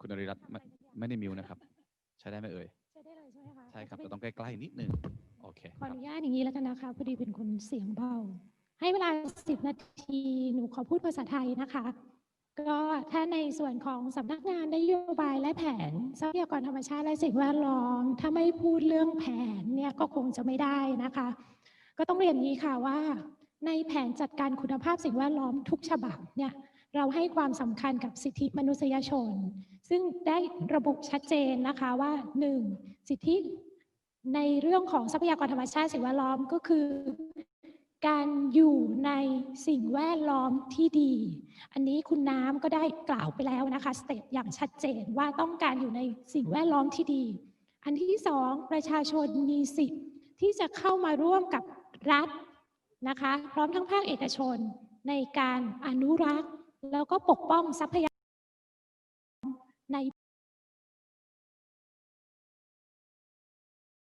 นะคะสำหรับในส่วนของแผนจัดการเนี่ยค่ะถามว่าแผนจัดการ contribute อะไรในเรื่องของสิ่งแวดล้อมกับสิทธิมนุษยชนตรงตามตัวเลยค่ะอันที่ 1เรามีการให้ความสำคัญกับยุทธศาสตร์ด้านการปกป้องและคุ้มครองทรัพยากรธรรมชาติเพราะว่าอย่าลืมว่าทรัพยากรธรรมชาติเนี่ย natural resources คือฐานของการพัฒนาประเทศนำมาซึ่งเศรษฐกิจและสังคมที่ดีนะคะอันที่ 2เป็นเรื่องของการควบคุมป้องกันการเกิดมลพิษหรือการเยียวยาเมื่อเกิดมลพิษไปแล้วอย่างเซสชั่นที่แล้วเนี่ยค่ะในเคสของคิตตี้เนี่ยมีความชัดเจนเหตุการณ์เกิดขึ้นมานานมากแล้วมันไม่ได้ส่งผลกระทบแค่เจเนอเรชันนั้นแต่มันส่งผลกระทบต่อเจเนอเรชันต่อๆไปด้วยอันนี้เป็นเรื่องที่เราต้องให้ความสำคัญนะคะส่วนที่ 3อันนี้เป็นเรื่องของการปฏิบัติตัวของทุกๆคนเป็นเรื่องของยุทธศาสตร์ชาติที่ให้ความสำคัญกับการเติบโตที่เป็นมิตรกับสิ่งแวดล้อมหมายถึงอะไรก็คือ sustainable production and consumption ในภาคการผลิตเราก็ต้องให้ความสำคัญกับการผลิตอย่างยั่งยืนในภาคฝั่งผู้บริโภคเองเราก็ต้องพิจารณาเลือกปฏิบัติตัวให้เหมาะสมอย่างเช่นทุกวันนี้เก ระทรวงทรัพยากรธรรมชาติและสิ่งแวดล้อมเนี่ยมีนโยบายชัดเจนมากทุกคนต้องมีแก้วเป็นของตัวเองนะคะเพื่อที่เราจะลดปริมาณการใช้พลาสติกหรือ single use plastic อันนี้ท่านรัฐมนตรีก็กล่าวอย่างชัดเจนนะคะอันที่สองเป็นเรื่องของการที่เวลาเราไปท่องเที่ยวแล้วเราควรจะปฏิบัติตัวอย่างไรอาจจะต้องลดการใช้พลังงานท่องเที่ยวที่เป็นมิตรกับสิ่งแวดล้อมรู้ว่าควรจะไปเมื่อไหร่แล้วก็การจะปฏิบัติตัวเนี่ยจะต้องปฏิบัติตัวตามกฎระเบียบของสถานที่นั้นๆถ้าเขาปิดก็อย่าเข้าไปเขาไม่ให้ขีดเขียนก็อย่าไปขีดเขียนนะคะอันนี้ก็คือพฤติกรรมบุคคลที่จะต้องปรับตัวกันไปนะคะเรื่องสุดท้ายเป็นเรื่องของการบริหารจัดการทั้งระบบหมายถึงในภาพขององค์รวมซึ่งเรื่องนี้เนี่ยค่ะจะรวมถึงความร่วมมือระหว่างประเทศอย่างในหลายๆส่วนของประเทศไทยเนี่ยค่ะเราทราบอยู่แล้วว่าเราเนี่ยเป็นภาคีอนุสัญญาหลายๆฉบับอย่างในส่วนของสผ.ก็จะมีเรื่องของ climate change นะคะ UNFCCC เรื่องของ biodiversity หรือ convention many conventions conventions to the CPT and also the conventions of the World Heritage. So all of this is necessary that we have to comply with all regulations, rule and regulations. So this is a national international cooperations. How this could lead to action? We have to understand that in terms of government agencies, there's rules and laws that we cannot do anything overrule.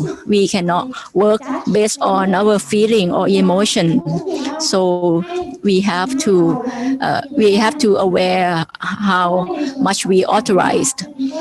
And so in terms of conservation, it's a good news of the country that we are now drafting the conventions of biodiversity. So it's going to be done. So this is something that we're going to include indigenous knowledge or local wisdom. We are working on that by the Thai traditional medicine.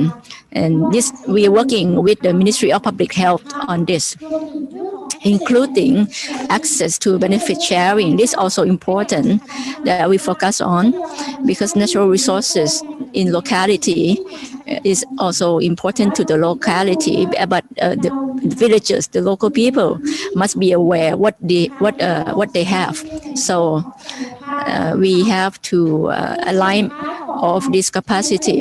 And in terms of the use of benefit, many people talking about the EIA or environmental impact assessment. This is a tool that we use to assess the environmental impact, and there is some measures that to measure the impact, but it's not the final tool. It's not the all-in-one tool. It cannot cope with all kinds of problems. There, we also need other measures to work on this issue.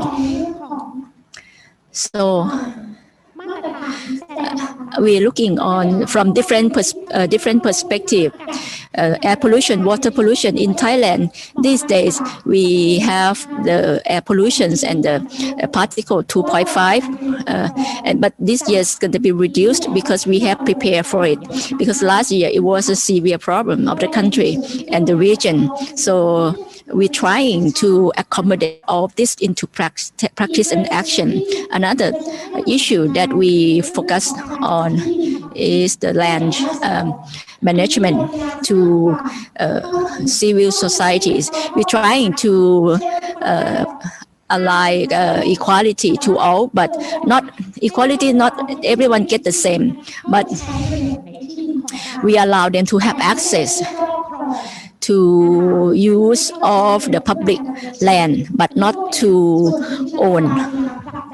And this is one thing that Thai government are working on it. And when we authorize them to use the land, they cannot sell or transfer the land, but just for the use. And another thing is the communication among agencies. My ministry very focused on this. We need to have public awareness on this topic. If the communication is not clear, it could lead to misunderstanding. But without any communication, it could have it could worsen the problem, like the case of QT. So the channel of communication, and the channel of listening, the access to the information, very important. So that's why the people of ministry working very hard. We don't really have day off. On weekend, we work all days. Another thing is we now working on Thai government system 4.0, which means we are open and we listen to all sectors. Another aspect that's also clear, we need to understand the law and like the act of the pollution that was written back then. But when time changed, we have to relook on the law again to adapt it to be more appropriate to the current situation. For example, like EIA, the measures or criteria that the monitoring, we are monitoring of the procedures or solutions, prevention of pollutions. Is it really followed? So in the law written, people have to write a report. The owner, project owner has to write report. Otherwise, they could commit illegal. So even the law itself must be adapted from time to time. In the past, we may focus on accuracy, but not really to care or concern on the people's feeling or perspective. But nowadays, we are more adapt to public-oriented too. Thank you very much. Align with the law. Okay, so that's If anyone has a question, Dr. Tat หัวเราะนะครับ Now we will move to Dr. Ruwanta Agung Sukadiman from Indonesia. He's online. Just a minute. Okay.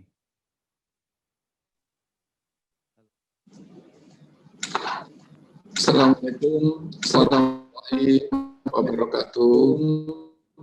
Good morning, distinguished guests, ladies and gentlemen. It is my pleasure, ladies and gentlemen, here with you today on the occasion of the online panel discussion, A Healthy Environment in Indonesia, From Word to Action. I would like to congratulate the Raoul Wallenberg Institute for hosting this online event. In Indonesian Constitution's Basic Law, in Article 28.h, everyone has the right to live in physical and spiritual prosperity, to have a home and get a good and healthy living environment, and have the right get health services. Ladies and gentlemen, preamble of the Paris Agreement, in the parties to this agreement acknowledging that climate change is a common concern of humankind, parties should, when taking action to address climate change, respect and promote and consider their respective obligation on human rights, the right to health, the right of the indigenous people, local communities, migrants, children, persons with disabilities, and people in vulnerable situations, and the right to development, as well as gender equality, empowerment of women, and intergenerational equity. Paris Agreement has been ratified and entered into force, and the 1st January 2020 as the first year of its implementations. As reflected in the Paris Climate Agreement, the global community would like to maintain temperature increase below 2 degrees Celsius and effort to achieve 1.5 degrees Celsius. Indonesia has commitment to reduce greenhouse gas emission 29% with national resources and further emission reduction up to 41% with international support compared to business as usual in 2030. Indonesia ratified the Paris Agreement through legal instrument Act number 16, 2016, the ratification of the Paris Agreement to the UNFCCC. Indonesia submitted the first nationally determined contribution on November 26. Indonesia first nationally determined contributions. We have key features. The first is low carbon and climate resilient development. Indonesia vulnerable to climate change, land-based and ocean adaptation and mitigation, transparency framework, means of implementation, and international cooperation. From the first NDC, we have two efforts. It's a mitigation and adaptation. In a mitigation, we have a 5 sectors to reduce the emission. The first is forestry, energy, waste, agriculture, and industrial processes. And in adaptation, there are 3 resiliencies. The first is economic resilience, social and livelihood resilience, ecosystem, and landscape resilience. This is Indonesia's NDC.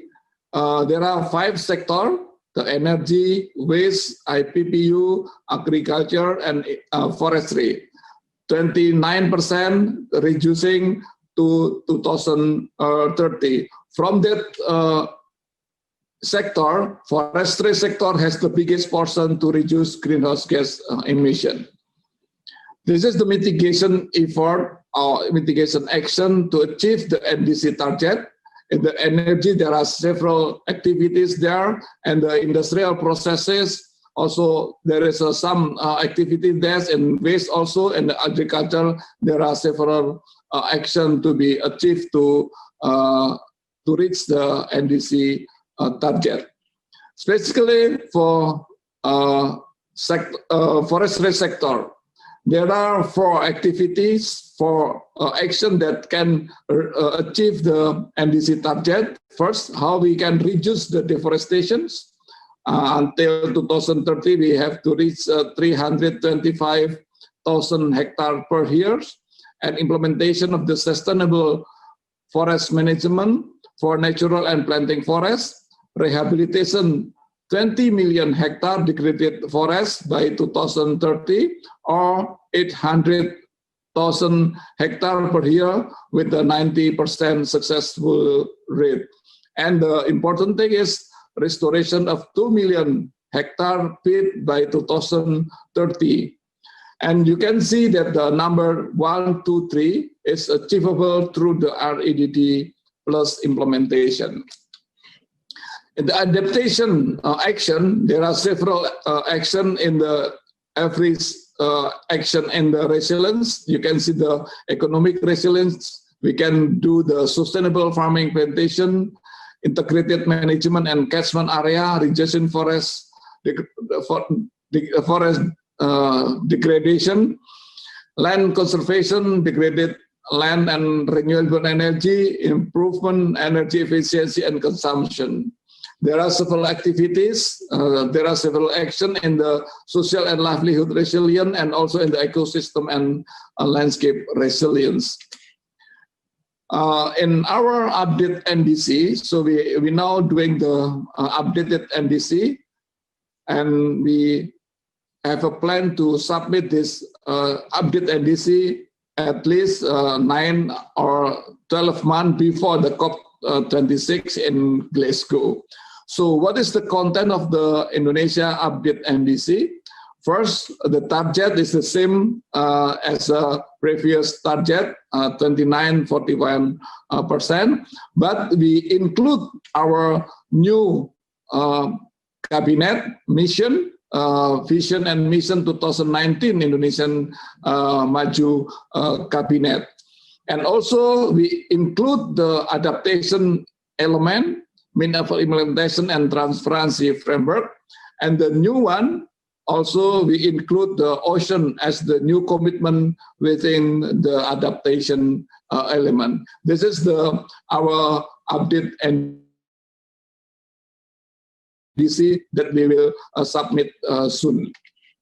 So what is the recommendation and solution? The first, how we can change the attitude and how we can integrate public transportation and the quality improvement of fuel oils and environmentally friendly technology and renewable energy. There are several actions to be done in the recommendation and solution. And what is the opportunity? The multi-stakeholder engagement and various cooperation and collaboration, including research and development. And also we include the thematic community service program on the climate change for college students. We have a climate village program, or in Indonesia, we call it the Program Kampung Iklim or Proklim. And the third is engagement of Indonesia researchers or scientists at the international scientific fora, such as IPCC and UNFCCC roster of the expert. Distinguished participants, ladies and gentlemen, on this occasion, I would like to share with you all of the implementation of Paris Agreement, particularly Article 5 of the Paris Agreement. With regard of the Article 5 of the Paris Agreement, parties agreed to take action to implement and support, including through result-based payment, the existing framework as set out in the related guidance and decision already agreed under the Convention for policy approach, positive incentive for activities relating to reducing emissions from REDD+ program in developing country. In this Article 5 is ultimate recognition to forested parties such as Indonesia that has been fight for this issue since COP13 in Bali 2007. At the national level, Indonesia also has prepared for the availability of the REDD+ instrument mandate by Warsaw framework for implementation REDD+, including obtaining result-based payment that has been finalized in 2017. This instrument covers forest reference emission level, or FREL, monitoring and reporting verification, MRV, and we have also national registry system, and also we have a safeguard information system, or SISRED, and the last is we have the finance instrument. Ladies and gentlemen, with regard to finance instrument, Indonesia established, we call it Badan Pengelola Dana Lingkungan Hidup, or in English is Environment Fund Management Agency, in October 2019. The Environment Fund is manifestation of the mandate of the Government Regulation number 46, 2017, concerning environmental economic instrument, and the Presidential Regulation number 77, 2018, concerning management of environment funds. The Environment Fund will manage fund, among others, related to the forestry, especially REDD+ fund, as a result-based payment or performance-based payment. Distinguished participants, ladies and gentlemen, as we are aware that Indonesia has successfully obtained approval of funding proposal of the $103.8 million from Green Climate Fund, and performance-based payment of the GHG emission reduction in 2014 to 2016 account for 20.3 million ton CO2 equivalent. And also, Indonesia has obtained result-based payment about $56 million for REDD+ performance for 2016 and 2017 for GHG reduction of 11.2 million ton CO2 equivalent under the letter of intent with the Norway government.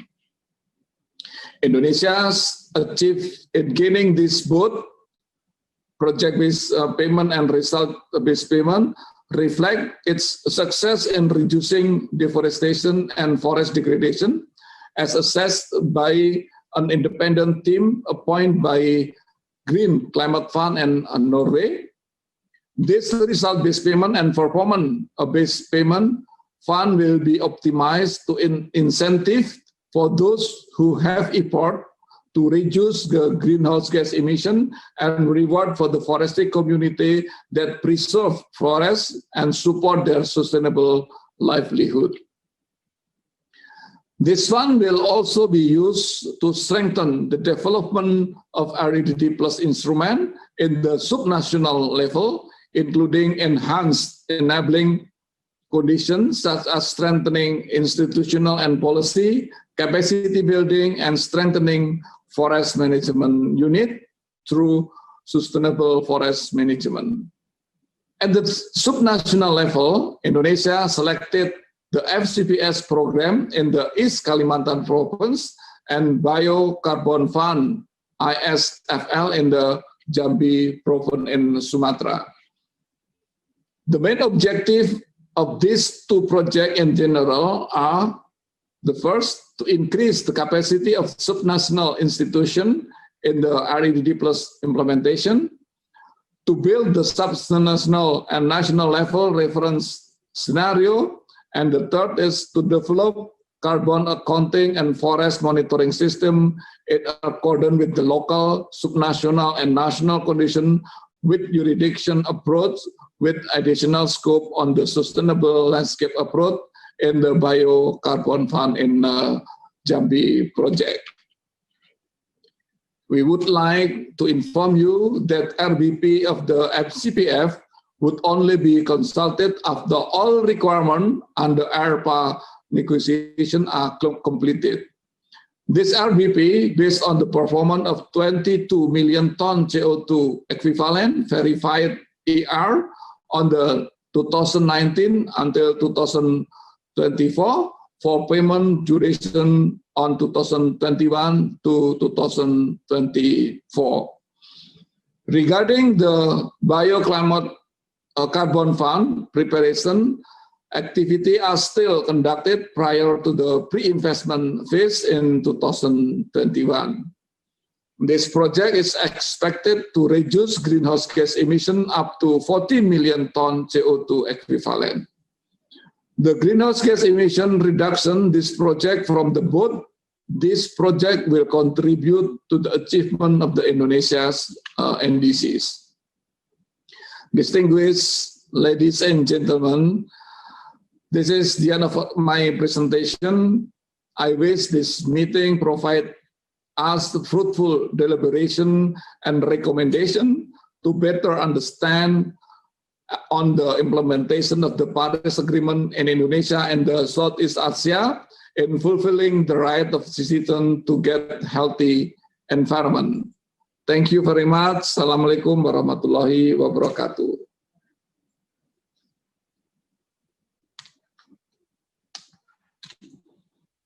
Actions and a very clear presentation. I like the subtitle. Okay, now we move to Dr. Georgina Loy from the UNEP. Please enlighten us with your information and don't forget to answer the lady's question. Thank you. Thank you. And it's lovely to be here. I would like to thank the Raoul Wallenberg Institute for the invitation to join this panel. And I recognized my esteemed panelists from Thailand and Indonesia. So we've been tasked to answer 3 questions, and I'm going to take them one by one. And I hope in the scope of the second question to respond to the question that was posed earlier on how can children participate at the regional and global levels to advocate for their rights to a healthy environment. But first, the first question was, what does the right to a healthy environment mean to you? And Of course, this has actually been answered quite comprehensively in the panel this morning, and particularly in the report that's been developed by RWI. But just to reiterate, the right to a healthy environment is a fundamental keystone of the third generation of human rights, and it is a cornerstone of environmental rights. The recognition of this right is one of the 3 pillars of UNEP's environmental rights work. And it's also central to a rights-based approach to environmental decision-making. And therefore, it's significant for environmental rule of law. As we know, the right to a healthy environment includes both procedural and substantive elements. The recognition of this right within decision-making processes upholds procedural rights, including the rights to participation, the rights to information, free prior informed consent, and freedom of expression. Furthermore, the promotion and protection and respect of the substantive elements of this right. Again, as we've heard very comprehensively this morning, the substantive components of this right include the right to a safe climate, and including those important measures that were iterated by the colleague from Indonesia to protect the safe climate. It includes the right to clean water and sanitation, clean air, healthy and sustainably produced food, non-toxic environments, healthy ecosystems, and biodiversity. Of course, this then interlinks with a broad range of fundamental human rights, including rights to land, rights to access natural resources, and of course, children's rights.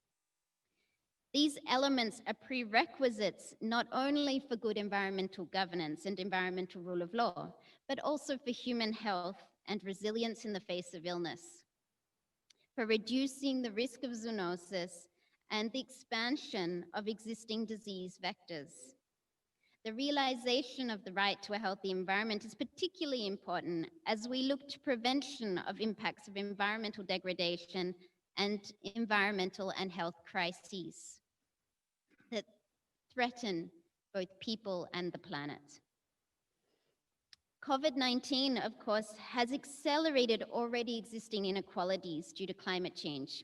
The poor and marginalized are among those that have been worst affected by COVID-19 and environmental harms such as climate change, biodiversity loss, and pollution. And of course, these threaten the full and effective enjoyment of human rights. Protection, promotion, and safeguarding of the right to a healthy environment can address environmental harms, which disproportionately are impacting individuals, groups, and peoples already living in vulnerable situations, including women, children, the poor, minorities, migrants, indigenous peoples, and persons with disabilities. Crises such as COVID-19 amplify these impacts through the adverse access to food and land, water and sanitation, housing, livelihoods, decent work, healthcare, and other basic necessities. So in this context, the right to a healthy environment can build resilience and support recognition of these fundamental human rights. To move to the second question that was posed, in what way does your work contribute to the realization of the right to a healthy environment? And this is a very detailed question that UNEP, of course, works in many different ways at many different levels. So let me take this at the national, regional, and global level. Simply at the national level, UNEP supports member states to implement their obligations under multilateral environmental agreements. Under the ambit of the Montevideo 5 program for environmental law, UNEP provides technical legal support to member states, and this includes enhancing recognition of the right to a healthy environment and supporting member states to meet their obligations to multilateral environmental agreements in a way that respects the right to a healthy environment. At the regional level, again, a number of initiatives that UNEP is involved in have already been mentioned today. The work of AICHA in protecting procedural elements of the right to a healthy environment, access to information, public participation, and access to justice and environmental decision-making is particularly important. We are also working at the regional level with UNICEF and UN Human Rights to advance children's rights to a healthy environment. And this was also mentioned by Patty this morning. UNICEF, UN Human Rights, and UNEP convened in July an expert working group to develop guiding principles on the recognition of children's rights to a healthy environment. In October, we also organized a consultation webinar in addition to the 3 UN agencies with the UN major groups and stakeholders for children and youth, the UNEP major group of youth and children, the Asia Pacific Youth Caucus, and the ASEAN Youth Organization to build upon youth engagement for the right to a healthy environment. Collaboratively, the UN agencies have gone through a consultation process, and these principles are currently being finalized and will be finalized in early 2021. At the global level, the UNEP is supporting member states in the process towards global recognition of the right to a healthy environment. UNEP is supporting the Special Rapporteur on Human Rights and the Environment through the publication of the Special Rapporteur's report on good practices on the rights to a healthy environment. UNEP is also supporting the process of development of the post-2020 Global Biodiversity Framework, including incorporating rights to a healthy environment and other environmental rights into that process. The UN Environmental Management Group has recently formed an issue group on human rights and the environment that is similarly being supported by a number of UN agencies, including UN Human Rights and UNEP.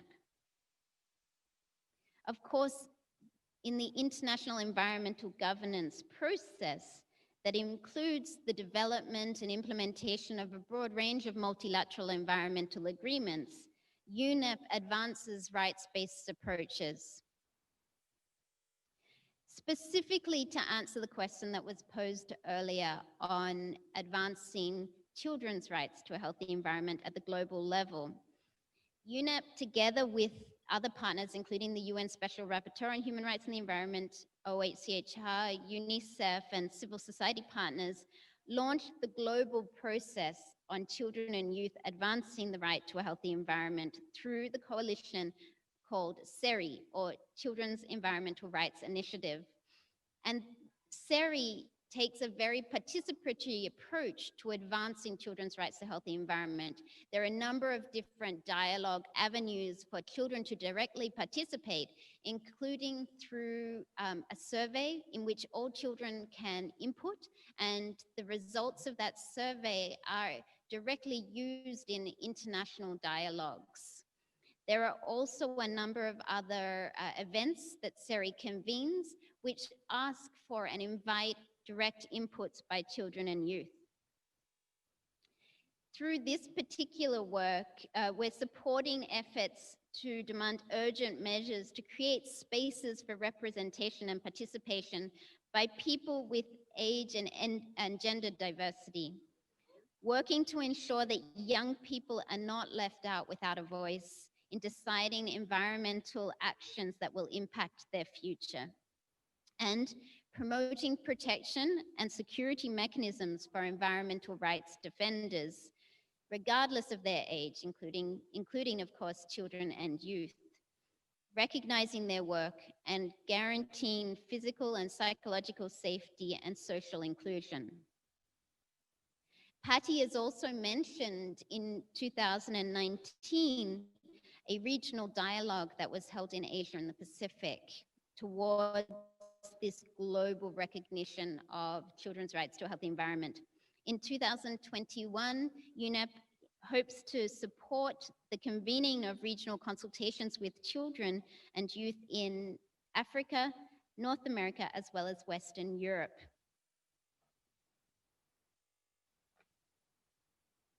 So these are a number of different examples by which UNEP is supporting the recognition of the rights to a healthy environment at these different levels. Okay, so finally, the third question that was posed is what recommendations do you have to enhance the realization of this right? And again, there are many answers to this question. And of course, there are different stakeholders and different partners that need to work together in order to realize the right to a healthy environment. If we look at business, if we look towards business, how can we define mechanisms for business responsibility? How can we support businesses to protect rights, move beyond compliance to advocate for rights-based approaches? We also need to look to the other side of how do we hold businesses accountable to ensure that rights are respected and upheld. How do we further support member states to promote and protect the right to a healthy environment? To understand the linkages between environmental rights and other sectoral laws and fundamental rights. These intersections include things like labor, business, planning, land, children and youth, for example. In particular, recognition of the right to a healthy environment is critical to ensure that this right is enjoyed by everyone, everywhere. And support to member states can increase cooperation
what the rights to a healthy environment really is about. How do we ensure that those disproportionately impacted individuals, groups, and peoples are able to achieve and realize the right to a healthy environment?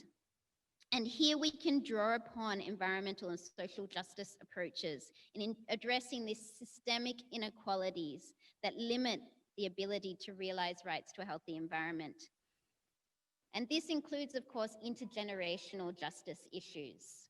We also need to look at what role do environmental justice principles play in ensuring that we can take an environmental justice approach. What role does the precautionary principle play? The prevention principle, the principles of free, prior, informed consent, principles of progression and non-regression. These are fundamental to recognize the rights to a healthy environment and to realize those rights. So in order to achieve the rights to a healthy environment, we need comprehensive approaches, whole of government and whole of society. These ones that include the procedural elements that invite all stakeholders to the table and that are able to introduce measures to achieve and uphold those substantive elements of the right. Thank you. Thank you very much, Dr. Tatiana. Now we are move on to Q&A. As again, our physical audience first, and also our online audience, you can leave your question on our chat box, or my colleagues will cluster it and bring it to me. However, we may not be answer all the questions due to we have only 10 minutes left. Please ask your question. And my name is Romsat from UN Human Rights Office of the High Commissioners. And first of all, I would like to congratulate Raoul Wallenberg from this comprehensive and very important report. We can use this study as the basis of our work in the region. I also have question to the government representative from Thailand and Indonesia. My question is, can you share with us how can your government integrate the right to the healthy environment to the post-COVID economic stimulus package? And how can you synergize this issue with your development partner, for example, economic ministries, business, private sectors, and civil society organizations? Thank you. Wow, that's quite a question. Rwanda is not here because he had an urgent ministerial meeting to attend. So apologies. Yeah, so it's going to be just our government representative who Wow. answer this question. หวังว่าจะเข้าใจถูกนะคะ Dr. Rwanda, he's off to work already. ครับเชิญคุณนริรัตน์ครับ COVID-19 So for COVID-19 is a situation, what I have to say that is it was an emerging crisis that no one expected. But from our perspective, our experience from COVID-19, we've realized that we need to see the crisis, view the crisis as opportunity. So for us, the Ministry of Natural Resources and Environment, we view this opportunity as a chance for us to restore natural resources and environment. So the first thing that is just very clear to us is the environmental problems that reflect our actions in the past. For natural resources, they are not movable, right? You have to close the national park. So you have to give it time to restore itself. And other problems, other environmental problems, air pollution, emission, transportation. So all those issues basically reflect our past actions. So what we are trying to do is to gain cooperation from especially the private sector to reduce plastic consumption, to reduce single-use plastic consumption. And we have put a lot of effort in running a campaign to encourage people to carry their own water bottle. That would be a great help to the environment. And we also set ourselves as example and to do what we preach. And I think it is very important for us to communicate to the people, for them to have the awareness and understand the importance of this initiative. The marine waste is also a huge important. And if you notice, actually the marine waste have been, you see a lot of them on shores, and that poses a lot of problems. So I think that this crisis is actually an opportunity for us to reflect on our past action and to remedy what has gone wrong. Another thing is the national park I think in the past, the emission might be over the capacity of the national park. So I think we need to give to pause the emission and give some time for the national park to restore itself. In the normal situation, visitors might not enter the park during the rainy season, but I think after COVID-19, we need to reconsider our admission rate and to ensure that admission is not too high to the level that the visitors pose negative impact to the natural resources in the national park. That's also an attempt to create job opportunities to local communities. So for us as a Ministry of Natural Resources and Environment, actually this is the idea from the minister, and he proposed that for the local communities, he would like to form a team to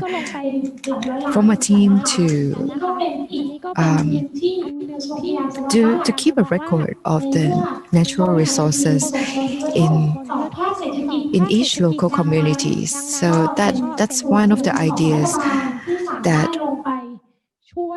the government to help restore and to keep our natural resources intact. And I think this is a great idea. We target new graduates, local people, and it's not just about keeping a record or protecting the environment, but it's also an effort to raise an awareness for the local people. So for the private sector,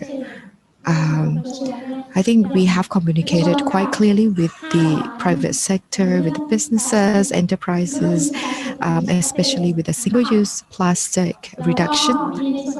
We also mentioned about upcycling. I can't remember which company I spoke to, but they recycle the plastic to produce monk rope. So that's a great idea. So instead of throwing those waste away, we can reuse it and turn it into something useful. In addition to what I have mentioned, you might have heard about this before. There was the meeting assembled of the taxi driver. If the taxi is older than 10 years, then the driver should no longer drive that taxi because it has high potential to create pollution. So the representative of the taxi association spoke to the ministry and extend the period that the taxi can be used from 10 years to 12 years. But after 10 years, it has to be checked every 3 months. Another issue that we place great importance on is about the petrol. So for a car type called Euro 5, this type of car emits a very low level of pollution. So we would like to go for this type of car. So for the year that we are ready to maybe to change the type of petrol to Euro 5 and also to change the engine inside the car to more efficient engine. I think it's a good effort to move forward with. So the main purpose of this is to reduce air pollution, and the Thai government, we are planning to reduce tax for this kind of products, environmentally friendly products. and amend rules and regulations, including import. Like the supply chain is kind of comprehensive procedure. So when we launch one policy, it's going to have impact to many things. So we need in negotiation and to find a common grounds, common consensus, because otherwise it's going to be a top-down policy. And when we get feedback, it's not very, that kind of feedback not benefit to anyone. So we may have to focus on either accuracy or to please people. Next question. Next question goes to our audience. One last question. But okay. So actually there are two questions and one for perhaps for all the speakers, but another one for Indonesian speaker, but I guess he's not here with us anymore. Okay, so I will just ask these questions from the online audience. He's asking about the haze problem and the linkage of the haze to the air pollution. What exactly the Thai government is doing to tackle the air pollution? Just now, the director mentioned a little bit, but I think the audience still want to know a little bit more insight. And that also to the UNEP representative, Dr. Georgina, whether how UNEP has support ASEAN in addressing transboundary haze issue. Okay, who would like to go first? Okay,คุณอาริรัตน์ครับ Okay ค่ะเรื่อง haze เรื่องปัญหา for the haze problems, it's not only happen in the country but also many other countries in the region. So we have working group. This year we have representative from the pollution control department. So they're trying to reduce his problems and its impact. So we, first of all, the domestic problems, where's the cause, where's the root cause? Obviously, it's about the deforestation, the burned, agriculture. So in this case, agriculture and burned is kind of people's way of life to do agriculture. Burning is much easier than other kinds of management, like hay. When we burn hay, so we're trying to reduce the haze and how to eliminate the agricultural waste in a better way with asking for cooperation, and we offer the better price for the sugarcane, the fresh sugarcane higher than the burned sugarcane. So this is one measure. We have attempted at many ways. As for Ministry of Agriculture, we're trying to launch many tools like the macro agricultural area, but the farmers itself, they have to reproportionate of the sugar cane to manage the land to be more appropriate to the new measures. So this is another incentive to farmers.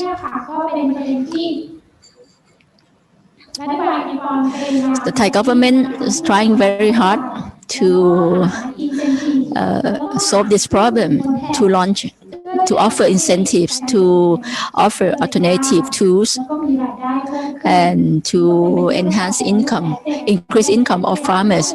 But we have to look through our procedures. Another issue, forest fire. We have to admit there are many areas. Some areas is caused by nature. So Ministry of Natural Resources and Environment in charge of this.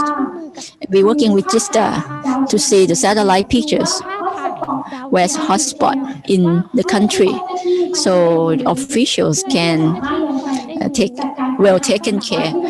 care of it before it's expand to other areas. Apart from this, you probably hear about community forest that we authorize rights to local people to be a stakeholder to prevent forest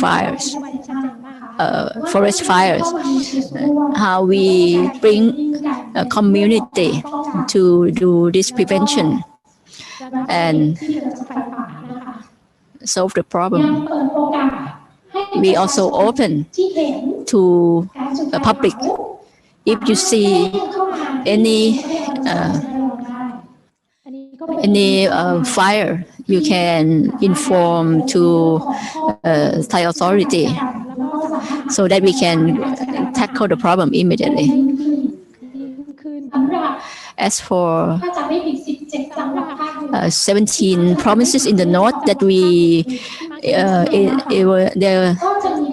there's a notorious in the haze problems, we have particular specific plans to each province that we ask for cooperation from military in the area because they know the area pretty well to reduce haze pollution and other kinds of pollution too. In terms of transboundary, it depends on how ASEAN member states. We've been talking on this topic a lot, many times. And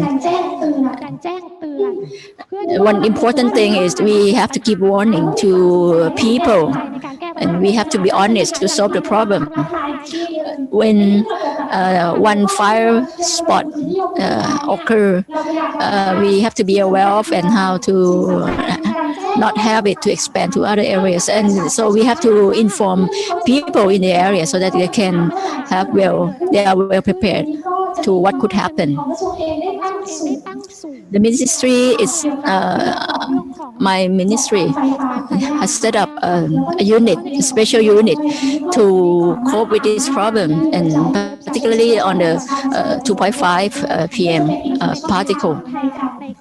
So this is another channel that we inform information or incident to the public.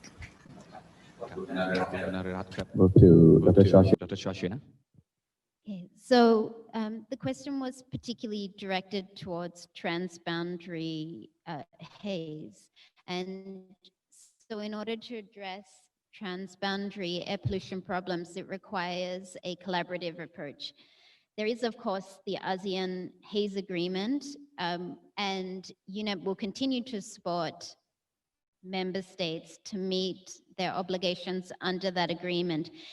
We're also working through the ASEAN mechanism of AICHA, and this was mentioned earlier, to look at transboundary environmental impact assessment as a mechanism to address transboundary environmental impacts. That needs further discussion, and there will continue to be advances on transboundary EIA and regional approaches. Of course, there's also the regional agreement to address acid deposition and related pollutants through EANet, and participating countries address air pollution through a number of different activities under that regional agreement. But this is, in order to address the issue, the root causes also need to be addressed, of course. And that involves addressing a move to cleaner modes of transport. It involves addressing some of the core issues that contribute to air quality, and the development of the clean air solution. And you can download, if you look up the UNEP Clean Air Solution, you can download the documents that outline some specific entry points and responses in order to move to and address air pollution. Of course, there's also the regional agreement of clean air for blue skies. And practically, UNEP is also working to support ASEAN countries to implement electric vehicle guidelines. Through legislative approaches, we're also undertaking a global analysis of air pollution legislation, looking at how countries in their domestic legislation implement the World Health Organization guidelines, as these relate to a number of different issues for air pollution, including ambient air quality. And that is ongoing, and there are going to be a number of recommendations at the national level for how countries can improve their air pollution legislation. So those are just a couple of ways that UNEP is supporting this. Thank you very much for the answers. I think, ladies and gentlemen, this marks the end of this morning launch, so please a big round of applause for our panelists again, please. I hope you have found sessions and presentation very useful and informative, so that you can share our information to the others after this session. I would like to thank both our physical in-room audience and also the virtual audience who participate with us today.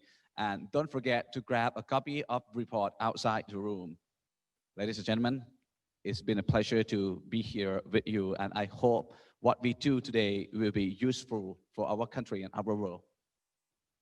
The next session, if you can stay here, we will meet again. So please enjoy our lunch. Thank you very much.